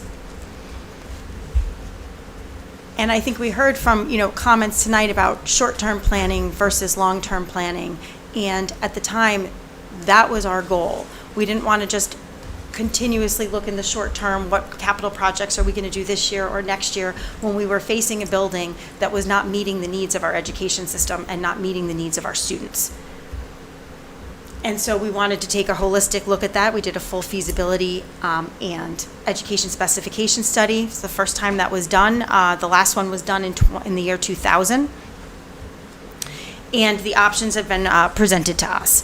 We have invited the public along throughout this entire process, including very early on. And that early on, that February tri-board meeting was to introduce our team. And there were slides up there talking about the team that we have, Antonazzi and Associates Construction Solutions Group, and it also listed all of the additional people that are working with us. So our cost estimation is coming from professional services, from Pan American Consulting. It is not being done by the architect. Those are professional estimates that are being prepared for us, and that information will be presented on the 23rd. In addition to the preliminary information that was presented at the September tri-board meeting. Why are we doing this project now? Again, we are trying to prevent more sunk costs in the Beecher Road campus by fixing and mediating infrastructure needs when the overall scope of the building does not meet our educational needs. Also, we've been working on this for 3 years. We didn't anticipate this, but at this point in time, Woodbridge is being offered much more grant money than we have ever seen before for a project like this. And we fully recognize that in this climate, this economic climate, that it's an inconvenient time to be looking at all of our infrastructure in town. But there are serious needs, and I think looking for the long term and looking at where we are going to be in 20 years for the money that we have to spend versus short-term solutions to the problem is where the committee has gone with that. So to that end, the newsletters will be coming out. We have those meetings come out. I expect that the building committee will set some more community forums throughout the summer, even though I know people are away, but continue to provide opportunities for information. And certainly August, September, I'm sure that will ramp up as well. For the process for the referendum, that process is set by the attorneys with the bond counsel. So that's not a decision that we make, that's not a decision that the building committee makes. That calendar of events and the process that needs to happen is put together by bond counsel. So we are meeting with them. We are going to get that information and get that out to the public as soon as possible. Do you mind clarifying when you're meeting? Like how soon that'll be? I think the end of next week. Okay, so you'll have that for your next community event, that information? Yeah. Okay, great, thank you. Not the next one on the 23rd. 16th. The 23rd. We would have that for the 23rd. Okay. We haven't officially added that to In my the agenda mind, yet. It's not June Yeah, no, that's yet, okay. so I can't.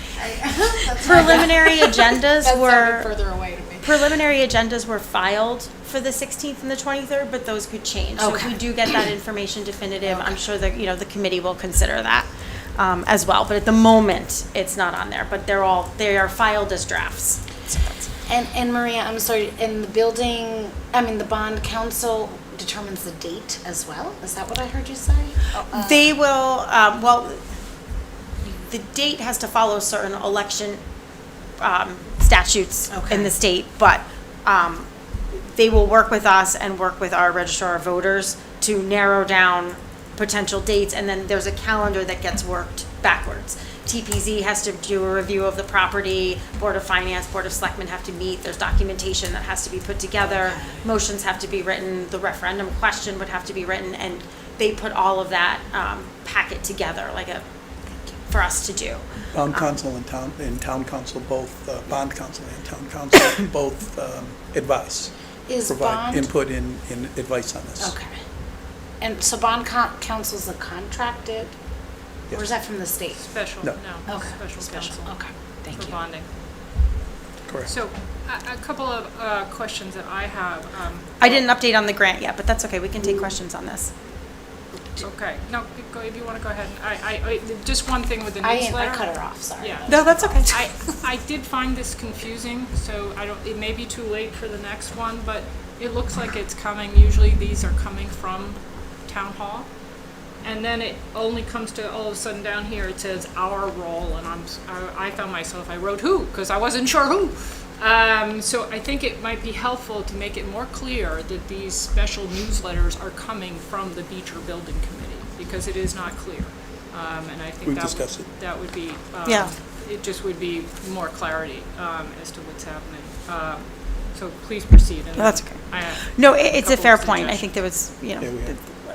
a comment that conflated the other things happening on Beecher Road with that newsletter as well. So that there's some clarity would be beneficial. Our grant application will be filed for this cycle. We did receive special legislation. We worked with Representative Mary Wiellander. We did receive special legislation for the extra 5% reimbursement on the project that was written into the housing bill, or the Housing Act, and a waiver of reimbursement penalties for our previous projects. Additionally, the state has written into legislation some additional opportunities for grants, for construction grants as related to building projects. So in addition to, you know, I think the point was made, not just for the Beecher Building Committee, but for in several comments in public comment about looking at growth. In addition to looking at, you know, some growth to alleviate the tax burden, we're also looking at going after some additional grant funding as well. To lessen that burden. We understand that it's an inconvenient time to be looking at these infrastructure needs, but we are also trying to be cognizant that we want to get as much value for the money that we would need to spend, and that we are solving as many of our community issues as we can with that same tax dollar, as opposed to more sunk costs. So the goal, that is the goal. So, if I could, I appreciate all that the building committee is working on, but I think there are things that go past and beyond the building committee that need to be worked on. Andrea and I took the time to put together some suggestions, if you want to pass that along. We figured you'd miss not having a memo. Yes, this month. yes, it's been a couple of months. Come to, So, one of them is that I think that actually the community needs to step back and understand the choice of building an all-new school, which is really not the building committee, it's the prior committee. It's the infrastructure committee coming forward and explaining it, and having a chance to ask questions, because my understanding is while, you know, there were tri-board meetings and discussions, and there was recommendations, and there were votes, there was never bringing the whole community together as in a forum to allow them to ask questions and to understand it. And I think that is a precursor to going to what you're doing, which is now focusing on more the details of, okay, what is this new school, what would it cost, and let's put it to a vote. So I would suggest that there needs, and Andrea, that there needs to be a community forum. With respect to the tours, I can tell you that I think that I was very interested in the summer hours, because I think you do have the opportunity to do tours that are not at 6:15, which is many people's dinner hour, or in some cases past their dinner hour in the summer, and try to have some alternate times for seniors that are earlier in the day, or potentially have it on a Saturday. So that I'll you let can the accommodate district people. know, yeah. Yeah. They would have to have staff, you know, And- not all of their staff is there. And if I may just During the summer, add, yeah. I've heard from the seniors over the course of our service together, many of them don't drive at night, and so if you can't accommodate that, maybe coordinate with human services or someone to help arrange for their transportation. Yeah. And then the other thing that I think really is out of the building committee's purview is having a community forum about all these other infrastructure projects that you're talking about. Right, that, I mean, And how this fits. that would be, right, And I think that's our obligation as the Board of Selectmen, to Yeah. put something together. I know we won't have all the information, certainly speaking from the Police Commission, renovation project, Police Department renovation project. I asked Tony recently, well, why did the number go up from 5 million to 8 million? And he said, I put in 8 million because I thought it was more reasonable. But that's as far as we've got in coming up with a number. It's a guesstimate, right? It's a dartboard. But people at least need to know what the needs are. right. And have some sense of what the uncertainties are. Correct. We've got the roof project RFP out, you've got a bunch of other things. I think we really need to inform people, and there are some things that aren't even in our 6-year capital plan that they should know about, such as the Amity School District plans. And some of the things in this 2024 center building study that just aren't even on the radar right now. So I think we owe it to folks, just the way I would sit down with my husband and say, well, I want a new kitchen. He says, well, I want a new roof. I mean, we'd have to figure this out. Right. And I think we need to give the community a chance to understand what else is coming down the pike. No, absolutely. I mean, I think So also. that's, Andrew, you want to just anything further? I think No, we're you just agree. to Go ahead, Maria. go off of that point, though. I think one of the things that was discussed, there are some other very consequential infrastructure projects going on in town, and that are much needed. I think the place where the majority of residents, by far, the largest scope would be that campus. It's the largest building. It has the most consequence for the number of residents that are there for what could be up to 9 years with a preschool program. 8 hours a day, 182 days a year. And the fact that our current, I think what with the building committee was trying to impress upon people is this is not just a want of a shiny new building. This is a need. We do not provide an equitable education. It is very difficult to get around that school. It is not ADA compliant, and that sounds,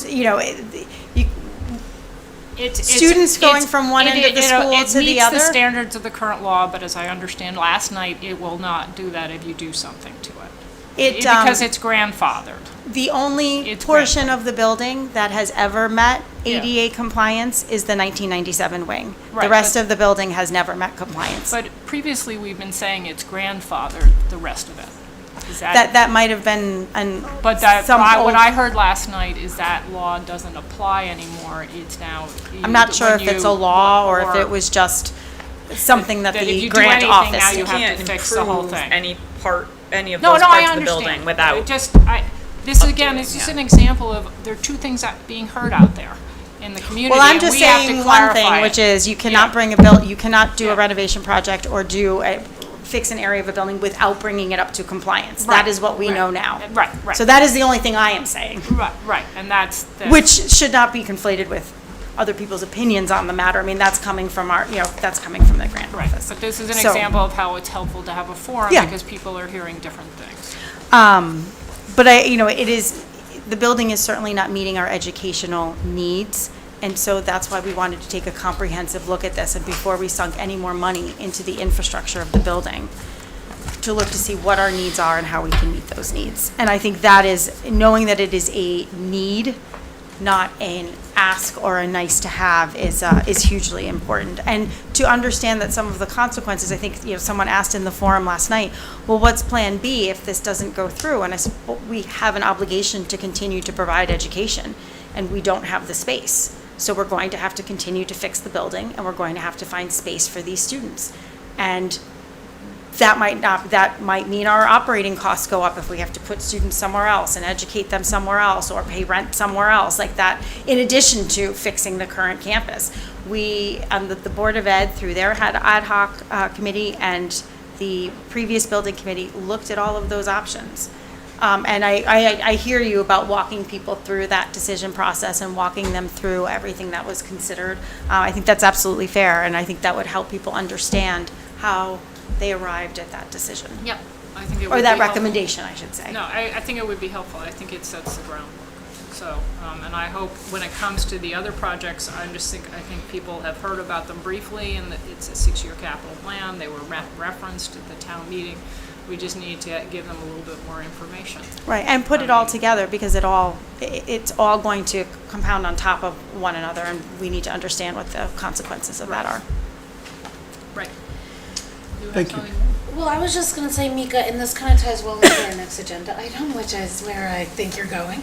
But Mika, I'm curious to hear from you about what you think about this idea of having a forum, kind of paying homage to the comprehensive approach, to all the capital projects we are thinking of, and maybe inviting our building officers to that, perhaps, to help lead it. I don't know. But an info session.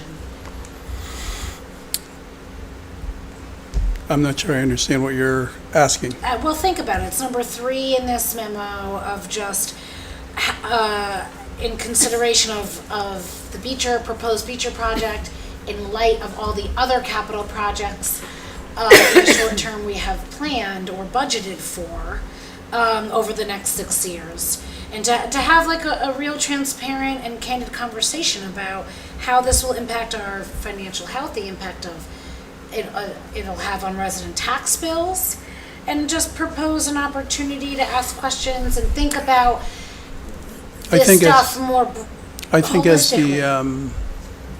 as the town hall reorg takes shape and we have the resources in order to do that, I think it's something that Tony can and will and is already been advised is something we're looking for.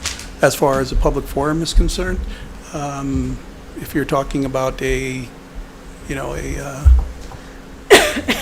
center cafe, come tonight and we'll tell you about the capital plan, certainly it's something we can discuss and figure out.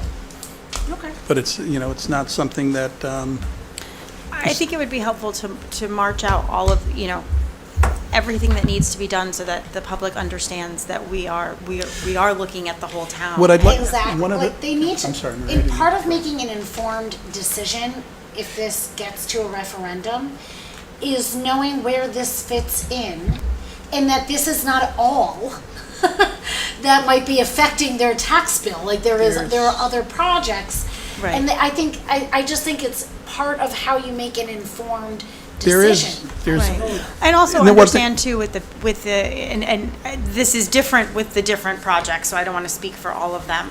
But with the Beecher project, this is not a question, and I'm just, not that you were saying it was, but this is not a question of spending this money or not spending the money. Over the course of 20 years, we know we're going to have to put millions of dollars into this building. And Tens it of is not millions. meeting our, tens of millions of dollars, and it is not meeting our educational needs, nor does it have the appropriate space for our current students and our current educators to teach appropriately in that space. And so this isn't, okay, if we do not go forward with this, okay, that's great, our tax bill isn't gonna go up. No, your tax bill's still gonna go up, except in 20 years, you're not gonna have an 80-year-old building that is still not meeting our needs. And that's where the longer-term planning is coming in. But all of these consequences, like I said at the beginning, this project has enormous consequences on both sides, and people need to understand what those consequences are so they can make a decision about what they are willing to accept. additionally, as far as what you're suggesting, as far as the 6-year impact and the other capital projects that are there, it's not as if we're not putting it out there.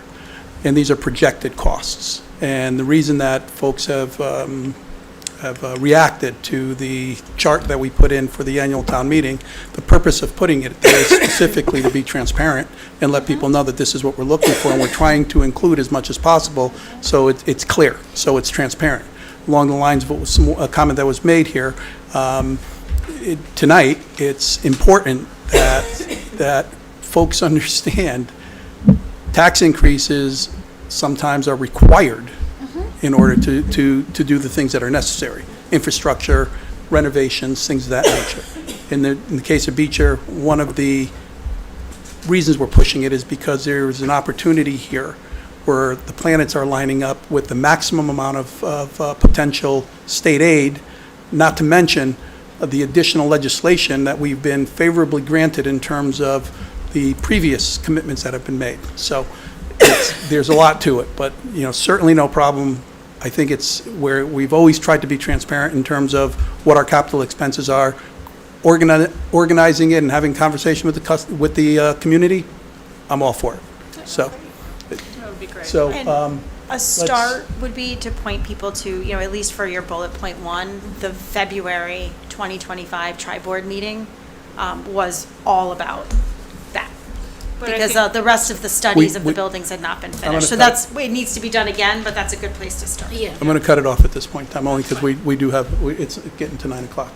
As a matter of fact, what I'd like to do is make a motion that we table the next 2 items on our agenda, and The infrastructure project. the infrastructure and project and strategic strategic plan, in the interest of time.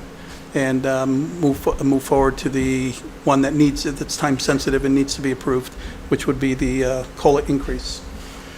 So I'll make a motion that we do that. Second. Any discussion? Yeah, just to understand, this is something that we do every year. It's been a long tradition, and what we are doing is matching what the increases is. Wait, no, Amy, right now the motion's just to move the agenda around. Oh, I'm Yes, sorry. yes. I'm sorry. Just to start to talk to that. So, Any other comments, discussions, all in favor? Thank you. okay, so Um, now, So, I guess we have to make a motion. Allison, Matt, are we good with, is Randy still? She's been in the waiting room since 8:30, so. Okay, all right. So the next item on the agenda is the approved COLA increase of 2.5% for the non-union full-time and regular part-time employees.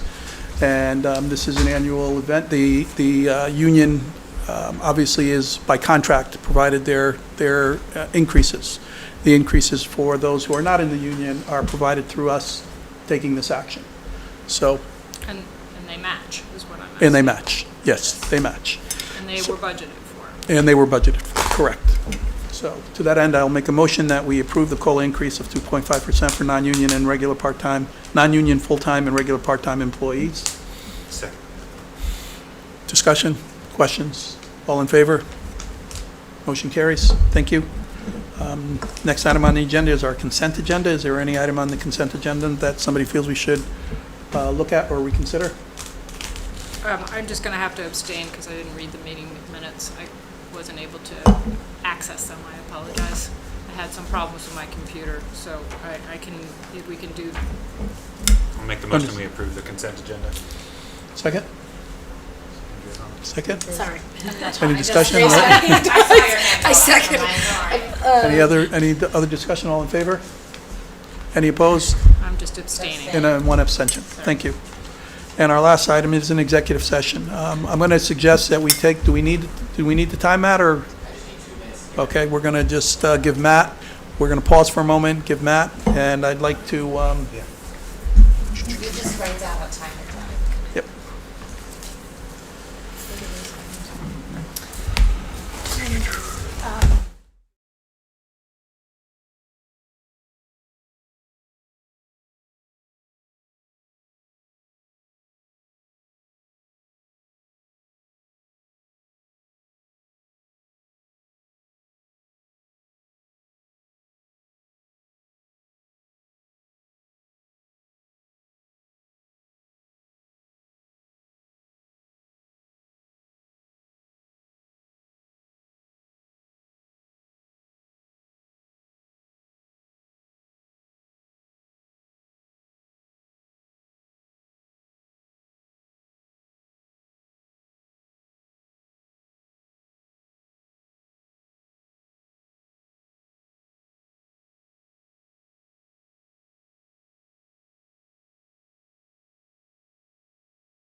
At this point in time, we will, for our next agenda item, which is a personnel update, we will go into executive session pursuant to Section 1-206A, discussion of employment, in this case, it's for Director of Public Works, Personnel Committee search, and executive search for Administrative Officer.